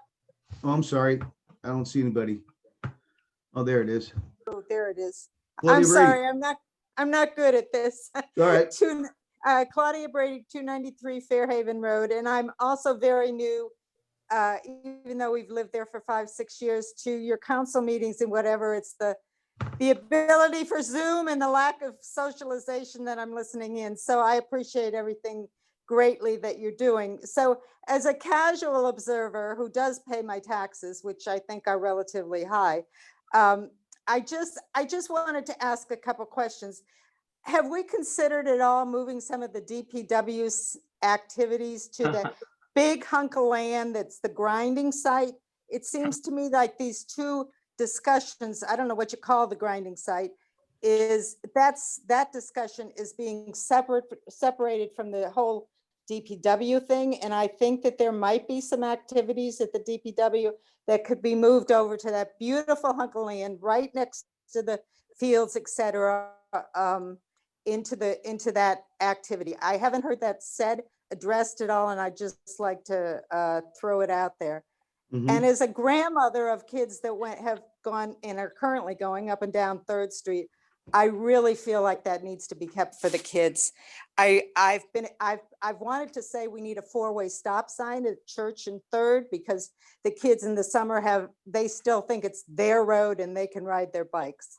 So I just really would like to stress that I think that ought to be considered as we go forward. And finally, when are we going to present the plans really to the community? Because I still don't know as we've zeroed in on the DPW and the police department plans. I'm done. Thank you. Thank you, Claudia. Let's see. Anybody else like to be heard? Public comments and agendas? Council President Just me, Sorensen? Ben, I guess. Yes. Go I ahead, just Susan. wanted to remind Chris and the Facilities Committee that anything that you are doing, including the parking lot, should be presented to the Historic Commission before anything goes forward. The Bicentennial Hall is under the purview of the Historic Commission, Preservation Commission. Yeah. Noted. Okay. Thank you. Yep. Thank you. All right. Anything else? Oh, we have another hand up. We do? TC. Hi, good evening. Tracy Cole, 123 Grange. I had a question. I know the bond ordinance that's on the agenda for introduction tonight is an amendment to a bond ordinance in 2017. Is that correct? I pulled No, it's not an amendment. It's an ordinance that stands alone. I beg your pardon? It's not an amendment to a prior ordinance. It is an ordinance that stands alone. It'll be Meaning it's ordinance. the new bond ordinance? Yes. It's a new bond ordinance, but it's confusing in the fact that it says 2020-15 bond ordinance amending ordinance 2017-07. Well, that's not confusing. It's either amending an existing ordinance from 2017 or it's a new ordinance. Teresa, would you like to comment on the difference? Wait a minute, I want to pull it up, have it right in front of me.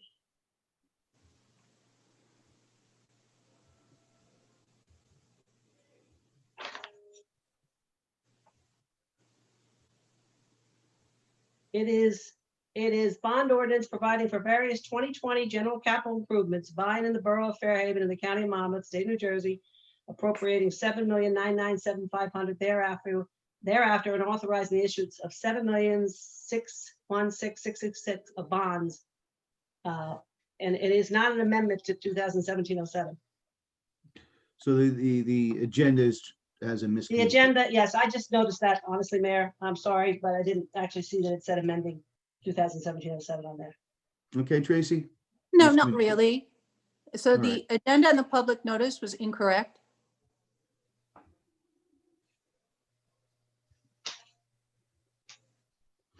So let's see. Where does that leave us? Notice.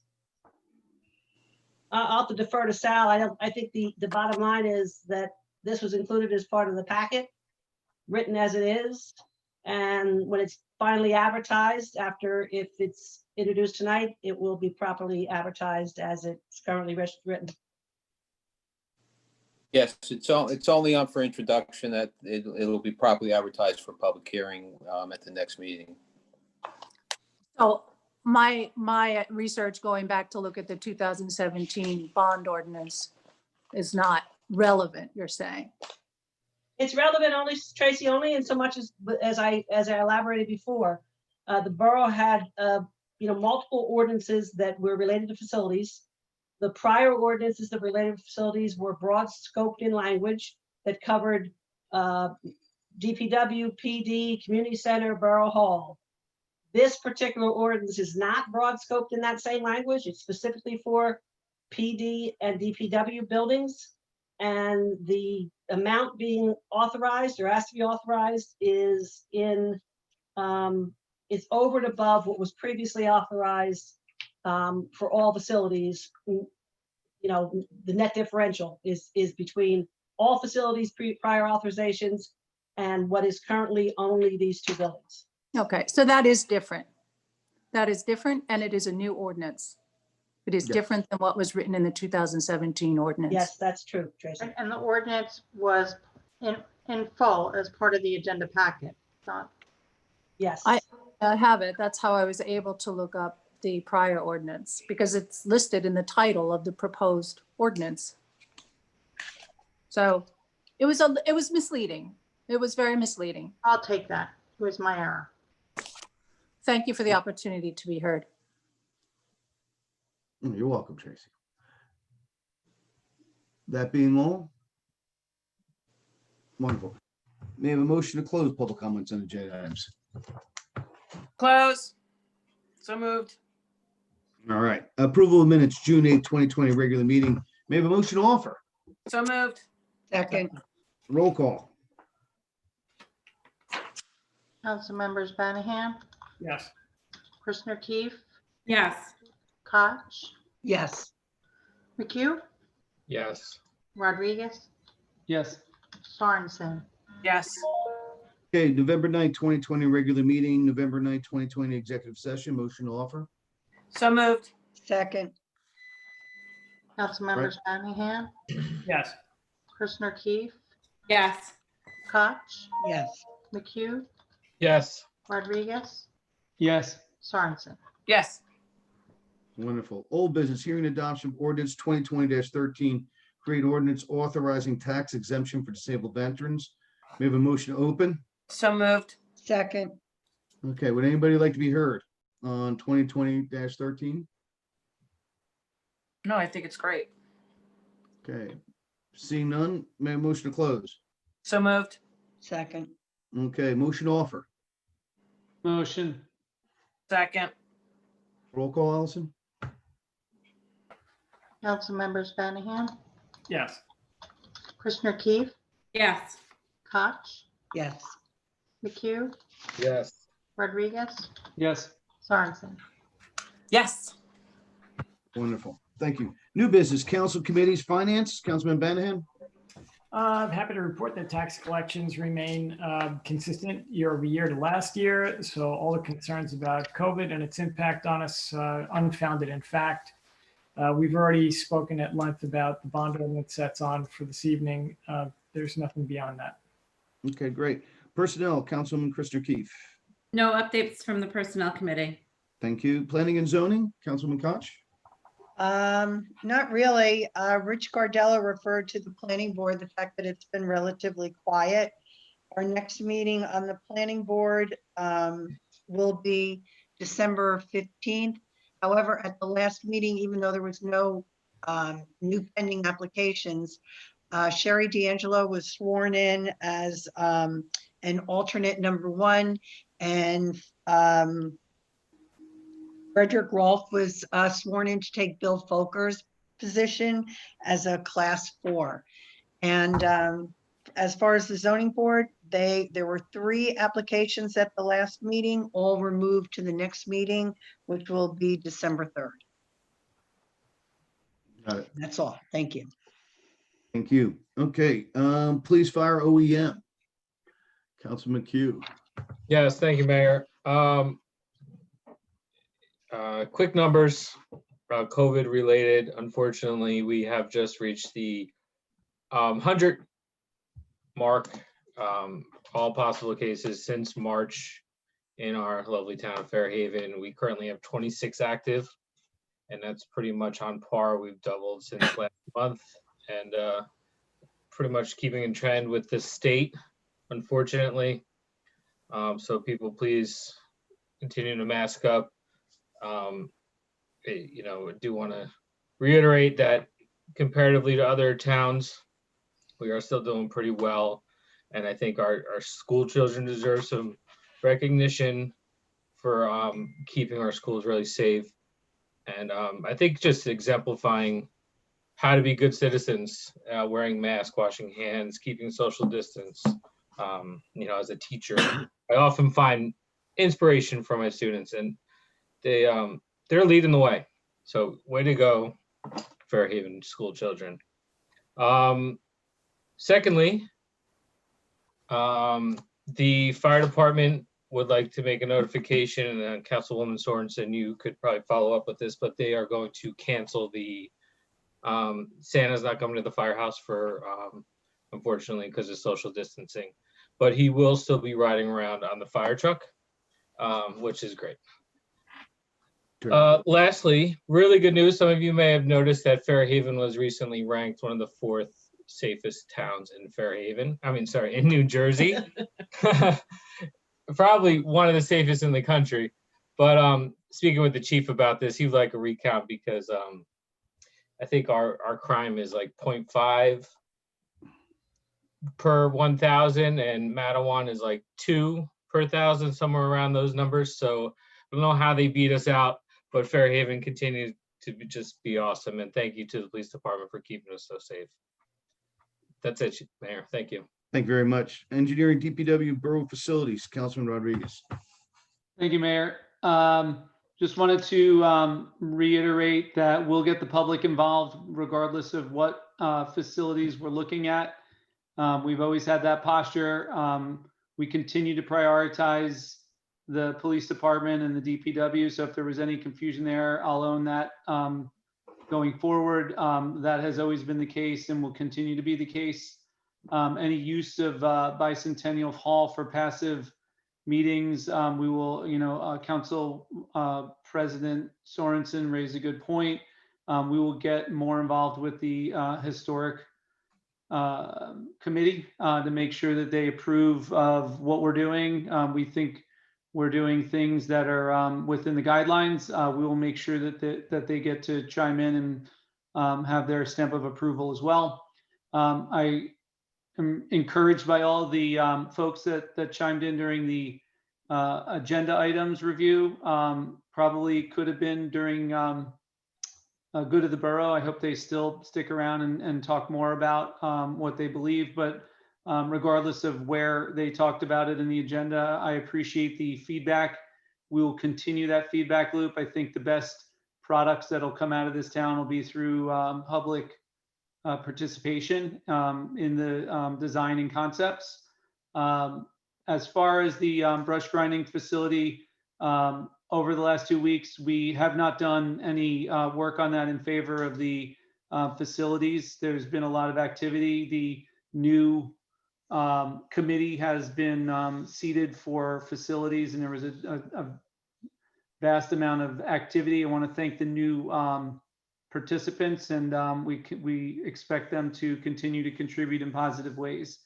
So just wanted to put a bow on that. We will get back to the brush grinding and collection, and that is not something we've forgotten about, but we've got a bunch of competing priorities, and just wanted to make it clear that we're still focusing on that as well. And then Rich, thanks for your great report. I know you do that annually, sometimes twice a year. It's always important for everybody to hear what's going on. So thank you for that. Mayor, that's all I've got. Thank you very much, Chris. Parks, Recreation, Communications, Councilwoman Sorensen. Yes, hi. First, I'd like to wish everybody a happy Thanksgiving. Please stay safe and stay in small groups as the governor has and the CDC has recommended, as well as our own chief. Councilman McHugh is correct. Santa Claus will not be coming to, and we will not be having the normal festivities on the first Friday after of December, following Thanksgiving weekend. But we will be doing a few other things to try to make the area a little more festive. So the tree lighting will take place, but it will not be for a public event. And we are going to be decorating the area so that we do welcome our residents during the Fairhaven businesses shop for fun that they're doing from Thanksgiving through Christmas. As you're out and about, visiting and supporting our local businesses that have been supporting all of our activities throughout the years, there'll be some opportunities for you to get some really cute Christmas photos, and we really hope that you'll enjoy some of the things that will be out there. But some of it's still in the works. But the Hanukkah lighting will still be, not the Hanukkah, the menorah lighting for Hanukkah will still be happening, as well as the tree lighting. They just won't be social events. We're going to try to do some videos of them and post it. And that's about it. That's all I have. Nothing really new on communications. We just continue to provide information accordingly. So once again, happy Thanksgiving. Thank you very much. Thank you. Okay, let's see. Introduction ordinance 2020-14, amend the LoSAP ordinance to reduce volunteer hour requirements. May I have a motion to offer? So moved. Second. Second. Okay. May I have a roll call, please? Mayor, may I please just make a quick point on this? Yes. All right, thank you. So the LoSAP, obviously with COVID, just a point of clarification. I know Ms. Mike, Blazer- I think we need to finish the roll call and then you can go into comments. We're not approving it, we're just opening it up. Is that right? No, we're introducing it. It's on the floor. It's now been introduced. So Yes, point you of clarification. You You can can have comment. comments after- now. Okay. after First and second, anyone can comment. Sorry, Mike. Yeah. All right, thanks, Chris. Still working this out. Quite right. So to Mrs. Blazer's comment, this is just an amendment for this year. It will go back to the 100 point ceiling next year. All things being considered, things change. We can always adopt it, but for right now, this is just an amendment for this year. And the rationale being, well, the LoSAP is really good to recruit new members and maintain old membership, especially at a time when our volunteers are pressed for membership. Calls are down, opportunities because of social distancing and the executive order is put in place for members to reach their 100-point requirement have significantly been scaled back.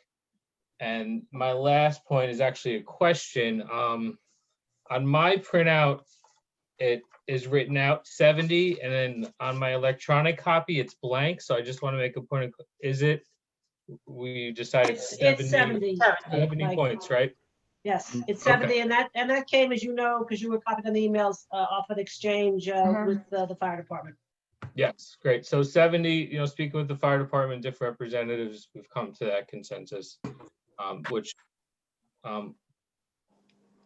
the average number of members who will reach that will pretty much stay consistent with our old numbers at 100. So things should be pretty consistent, and we're helping out the fire department. All right, thank you. That's it. Thank you, And Mike. Sal, do you want to just, Sal wrote this, I thought did an excellent job in writing it and allowing us to look at several things annually as part of this ordinance, correct, Sal? Yeah, it'll give you the well, first of all, this is going to be subject to approval by the state. We reached out to the state today. We're going to email them this ordinance and the existing ordinance so that maybe we'll have an answer from them by the time we get to the adoption in the December meeting. But it does give you being the council, the authority each year to adjust the number by resolution if you decide to lower it for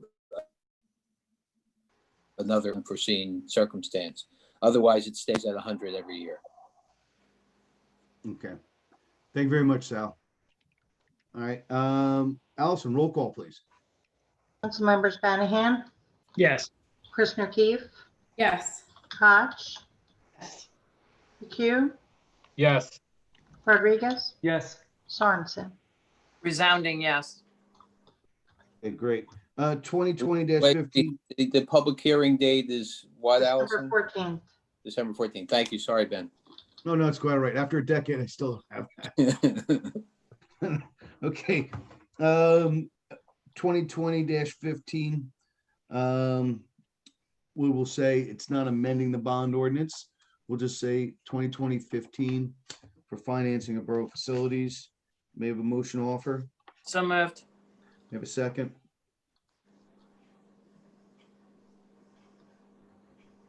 Second. Thank you. Any discussion? Yes, please. Yes. Who is that? Who's that? Gannon, Betsy or Betsy. Megan? Councilwoman Eve and Koch. Megan, go first. Okay, sure. I'd be glad to.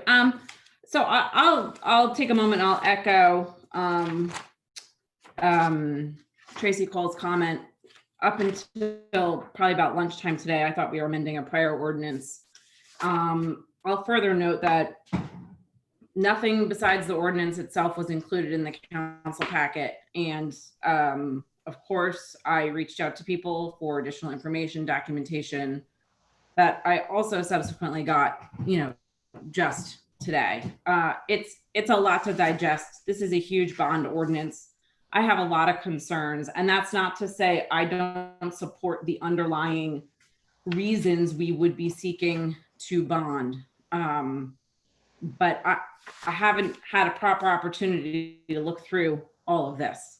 I'm quite concerned why we're bonding now before the plans are finalized and where the bond is coming up in the course of this project.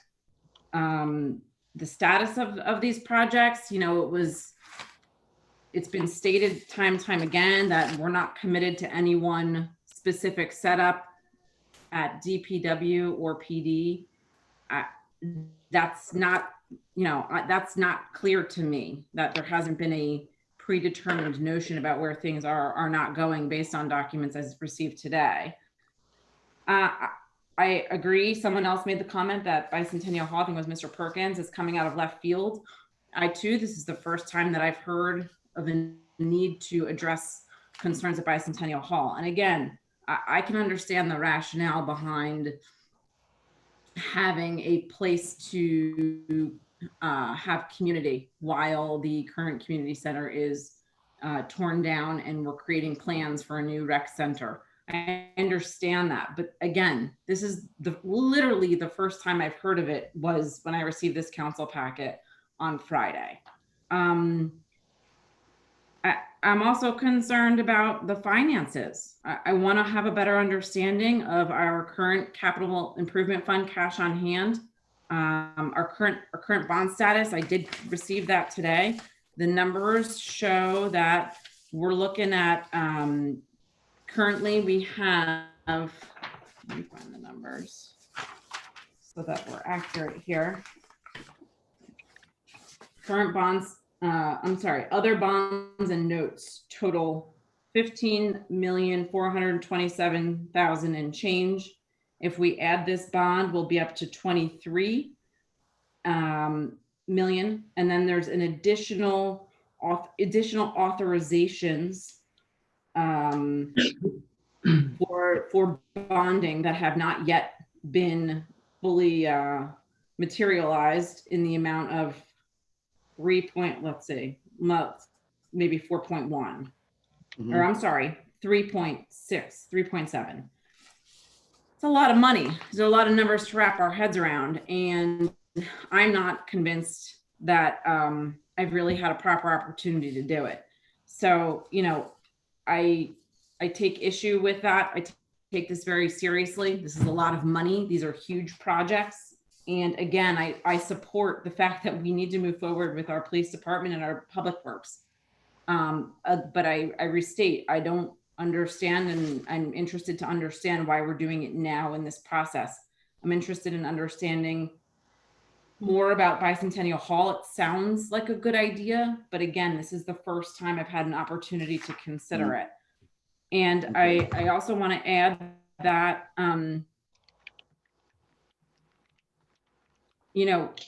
raising additional debt for capital needs, I understand the rationale behind it.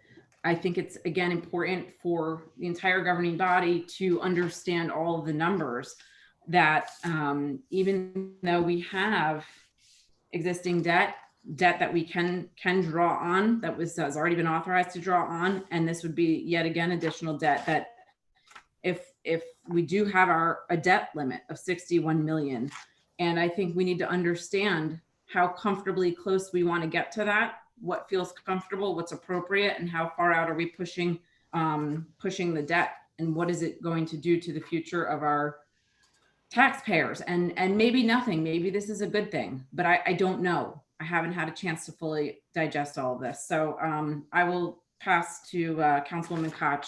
I'm interested to hear her and everybody else's thoughts on this. And again, I want to reiterate that I do think it's important for us to address these facilities needs. I want to understand the entire picture. Okay. Betsy?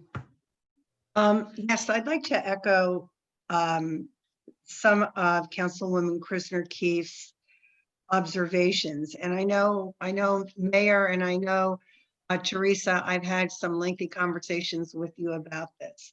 And I absolutely am in agreement that the DPW needs to be replaced, not rehabbed or restored. It needs to be taken down and replaced, as the same with the police department.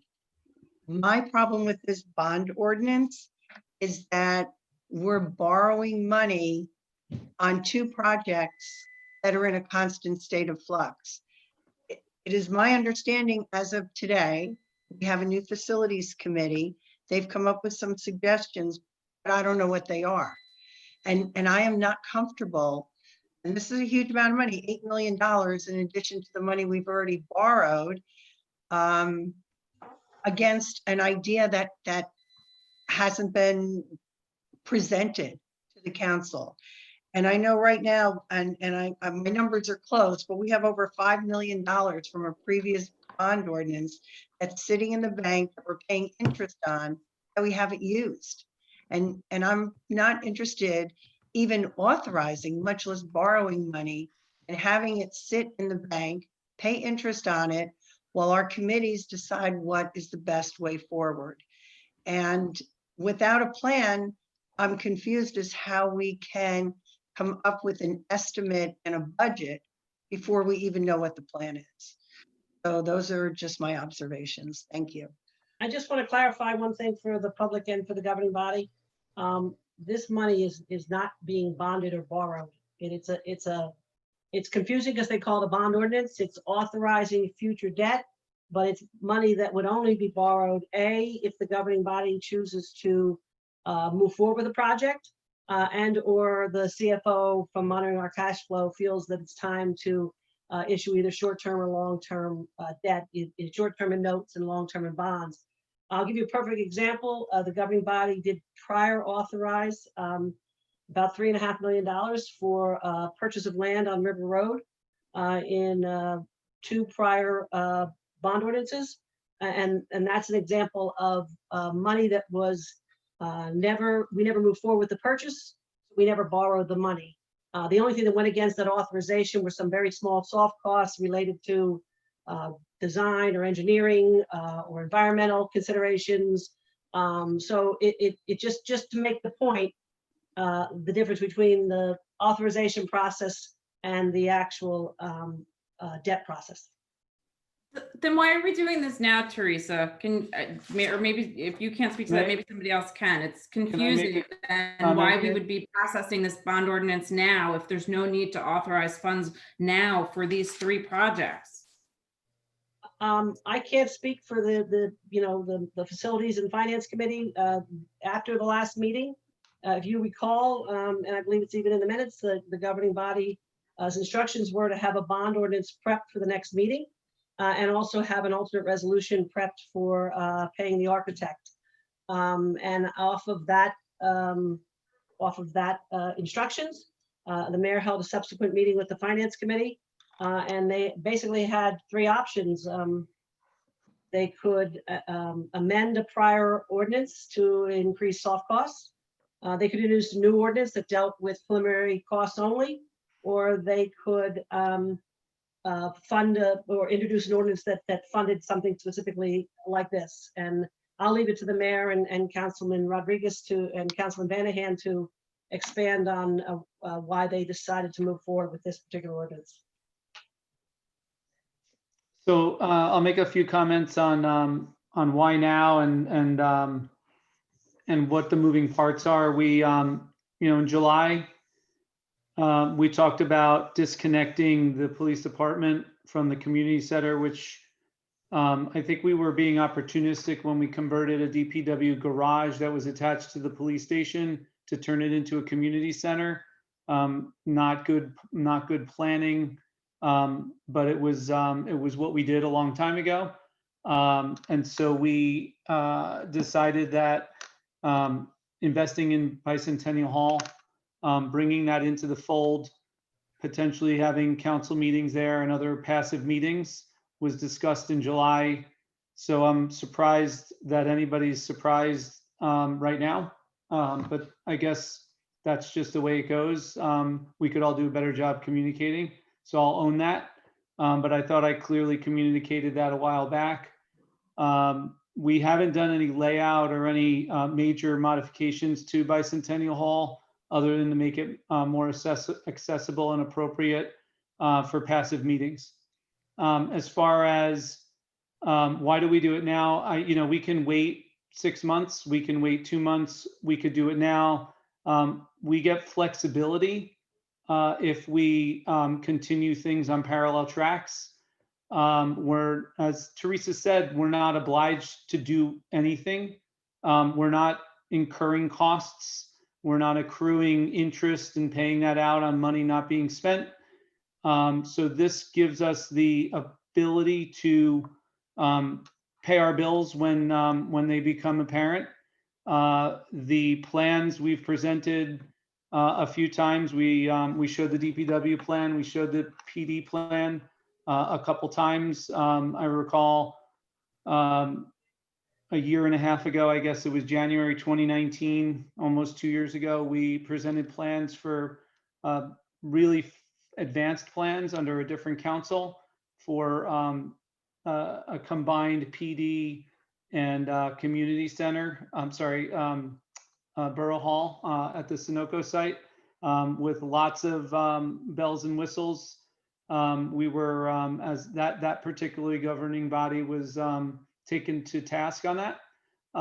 So what we've done is try to do it a little bit more iterative, and it seems that that's not acceptable either to the public because it's interpreted that that things are changing, and when you do designs and you iterate, you do change things.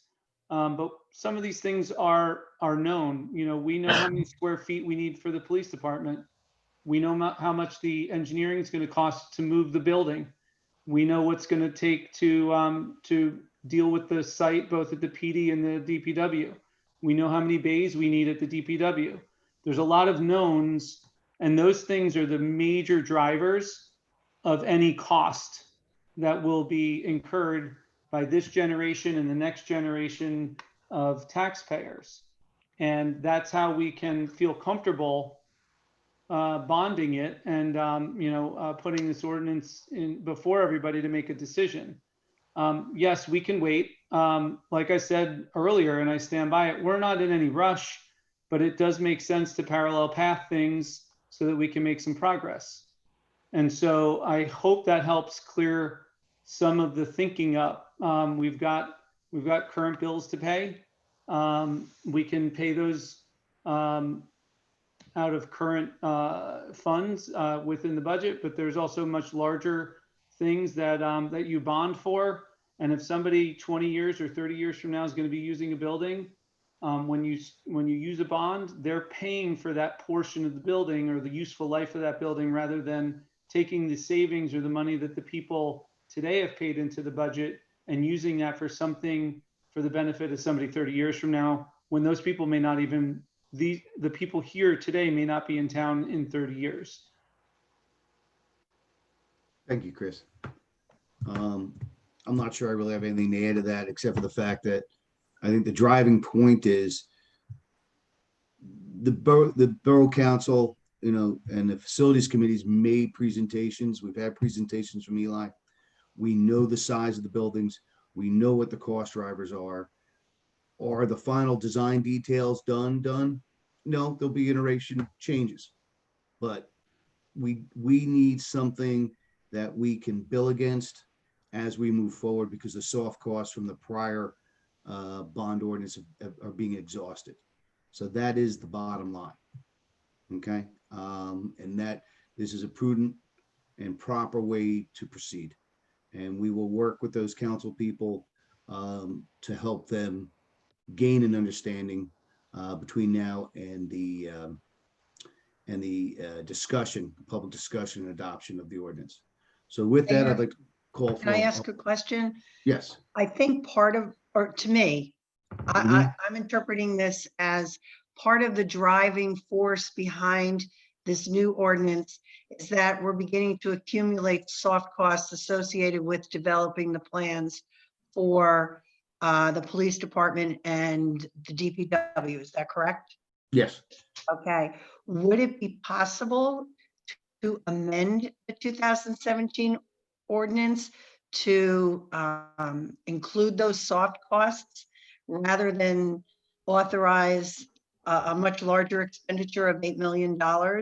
And then, once the plans are in a much more definitive stage, then hold a hearing on a new bond ordinance to pay for that? You won't be able to do that this year. You'd have to wait to introduce that at the earliest on your second meeting in January and adopt in February. If you don't introduce, it doesn't matter to me what you do, but I'm just pointing out the timing of such. So you're talking about an amended ordinance wouldn't be possible until next year. That's And that would bring us to a stop. And so I'll say this, right? So we're running the government on the committee basis, right? So each committee has their purview. And with this bond issue, it was the unanimous decision of both the finance committee and the facilities committee that this is the proper way to proceed. Okay. So let me just ask. Yeah, let me just ask then, with resolution 2022-100 authorizing borough administrator to issue purchase orders, that my understanding is if the governing body passes that on the consent agenda, that would take care of the architect's outstanding soft cost bills and then some. Leaves in some additional funds there because that's in the amount of $60,000. Am I correct? It would take care of what's on tonight's agenda, I believe, to the tune of $31,000. And I don't have invoices for any work that's been done in the last couple of weeks yet, Meg. And I don't know how much work the facilities committee anticipates being done over the next 2 months. Okay, so arguably, if we were to table the bond ordinance, he would still get paid if we pass that on. We have a fiduciary duty to A, pay our bills to professionals, and B, to encumber funds when we know work is going to be done. And that's my goal on this in the last several meetings has been the same. I wanted to make sure the governing body all understood the moving parts and what was being paid to borough professionals for the ongoing work on facilities. But very quickly, we'd run in the situation where we would not have anything to go against, to send the bills against. So as we're proceeding with the design drawings and drawings, so we can get to the point where Betsy's questions are answered, we have to spend money to get there, and we need something to bond against. Right, but don't we have funding left over from 2017-07? Don't we that bond? We do have funding left over, Megan, but if you recall, part of what started this whole driver is we don't have enough soft cost money to cover, I believe, even one, and certainly not both of the architect's most recent proposals. You mean for their costs? Yes. Right. Isn't that billed over a period of time, not in a lump sum at the beginning of the contract or something? Right. It's billed as services are rendered, but when you have a proposal from any professional, and let's just, I understand, it's a full number. I encumber the full number. We don't encumber it little bits at a time, because then you could find yourself running out of money because you spend it on other things, if you think of it that way. No, It's I just, understand. Okay. Yeah, That I would concludes just reiterate my request that we table this and give some more time and documentation to back it up.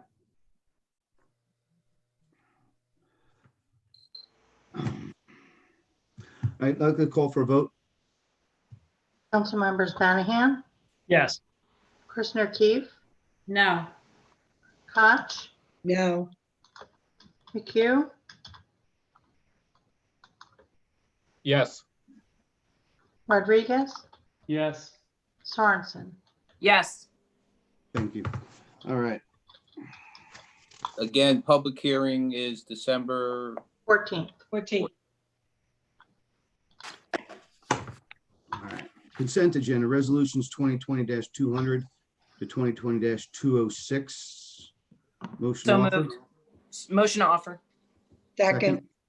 Roll call. Council members Danahan, Yes. Christner Keefe, Yes. Koch, Yes. McHugh, Yes. Rodriguez, Yes. Sorensen. Yes. All right. Department reports, October 2020, Police Department, Municipal Court. Budget status, motion to accept as submitted. So moved.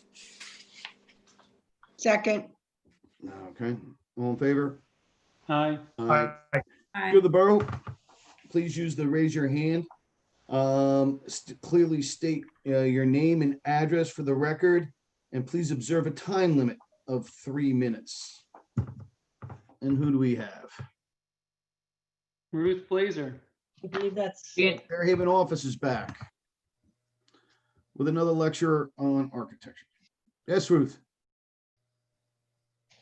Ruth, you have to unmute yourself.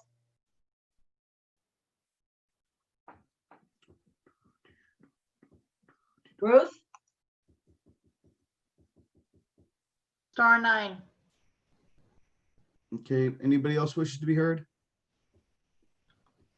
Perkins? Okay, here we go. Ruth is here. Okay, Ruth's on. Okay, I have a question about the River Road repaving when you go down west of the PNC Bank. When you do the sidewalks and curbs, are you going to put in a green swath? Rich still on? Yes, I believe so. Okay, good. I'm just keep checking because things change. Thank you. And Mike, welcome. thank you for the explanation on the LoSAP. I appreciate that.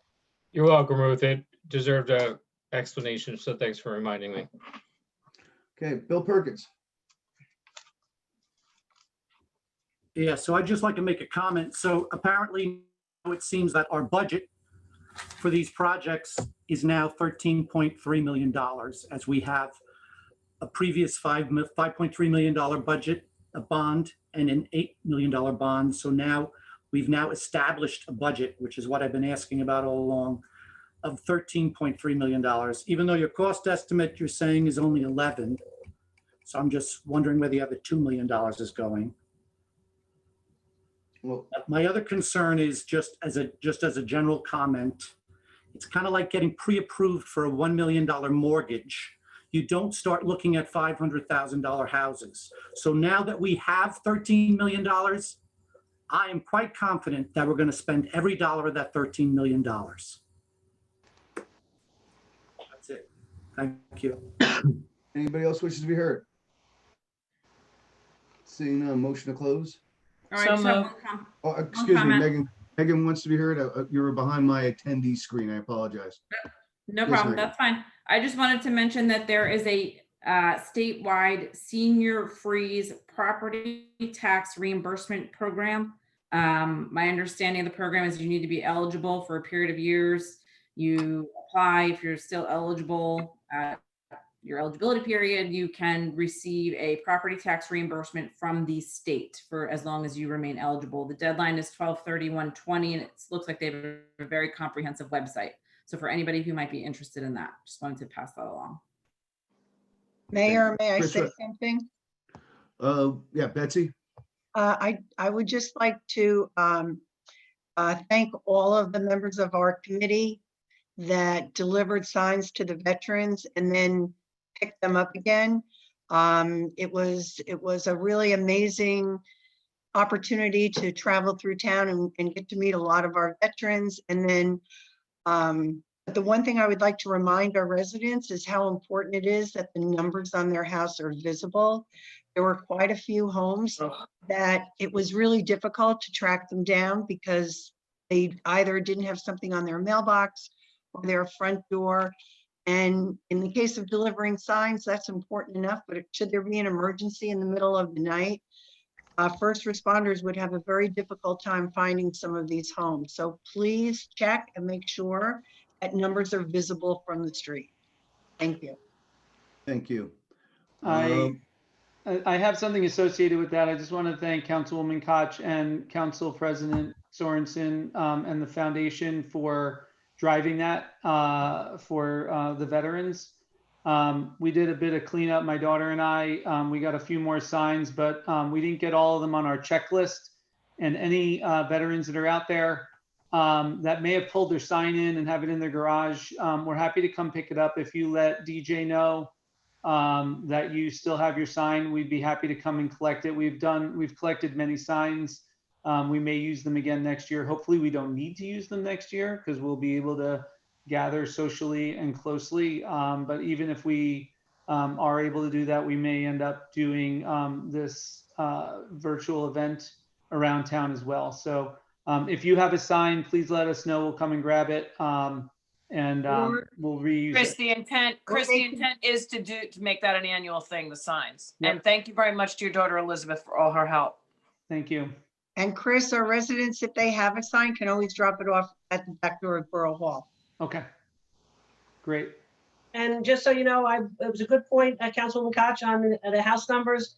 We generally send out a reminder a couple times a year, and we'll dust that off and send out another reminder on all our platforms. Some of them were like bad.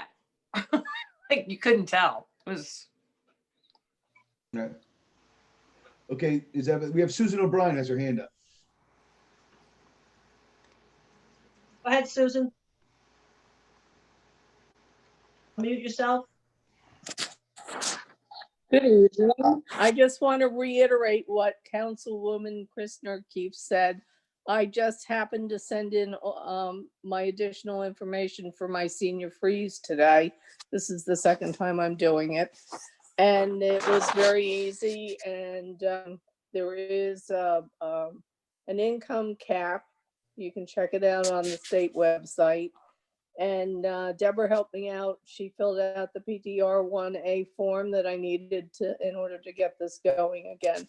So everybody should investigate it. I was talking to a friend of mine who didn't know anything about it today and sent her the link to the state information. And just so you know, our tax office does assist seniors, and we have put that out on multiple occasions. We'll put out another reminder for the seniors again.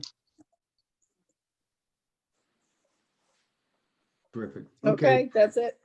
That's it. Thank you. And then Dennis Fernandez. Hi, yes, thanks again.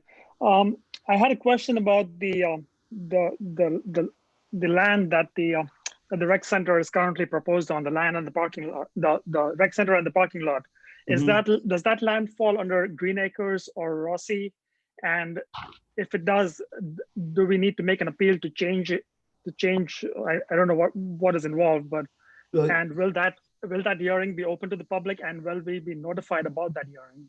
The answer to that is yes.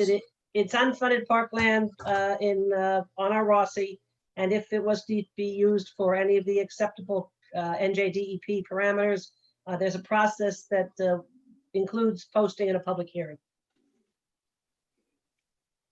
And is that hearing limited to just Fairhaven residents, or the full county, or the state? It's an open public hearing. Anyone could speak. Okay, thank you. All right. I believe Mrs. Blazer may be back up Yes. again. Go ahead, Ruth. Unmute yourself, please. I just have one question. You were talking about accessibility to Bicentennial Hall, and you're talking about parking. Where are you parking? Where's On the- this parking going to be, other than straight on Cedar Avenue? No, the idea is to develop a 10-space parking lot immediately to the south of the building on the green lawn area.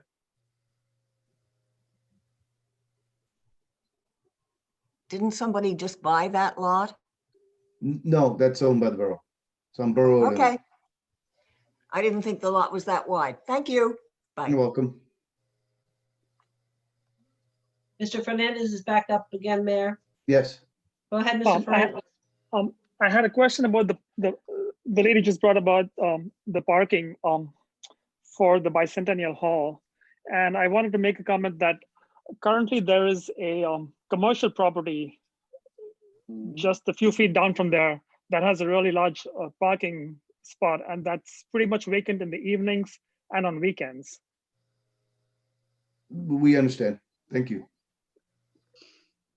Thanks. All right. Anybody else? Seeing none, thank you. Motion to close.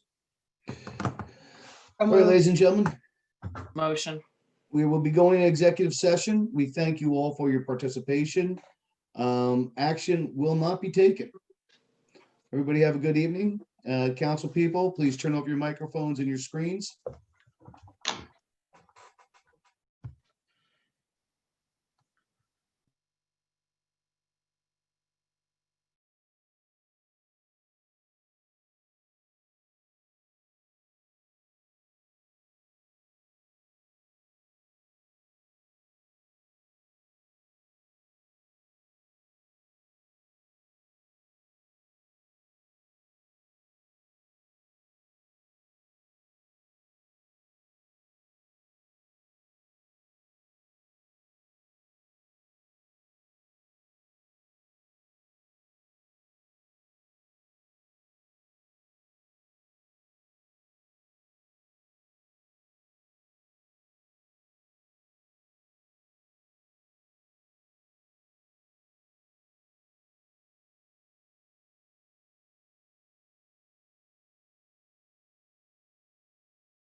We got Teresa, we got Sal.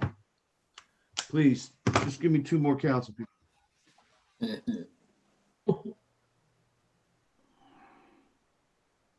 I'm here. We got Betsy. Now we need one more. I'm here. I'm on. Okay, great. Motion to adjourn. So moved. Second. Thank you very much.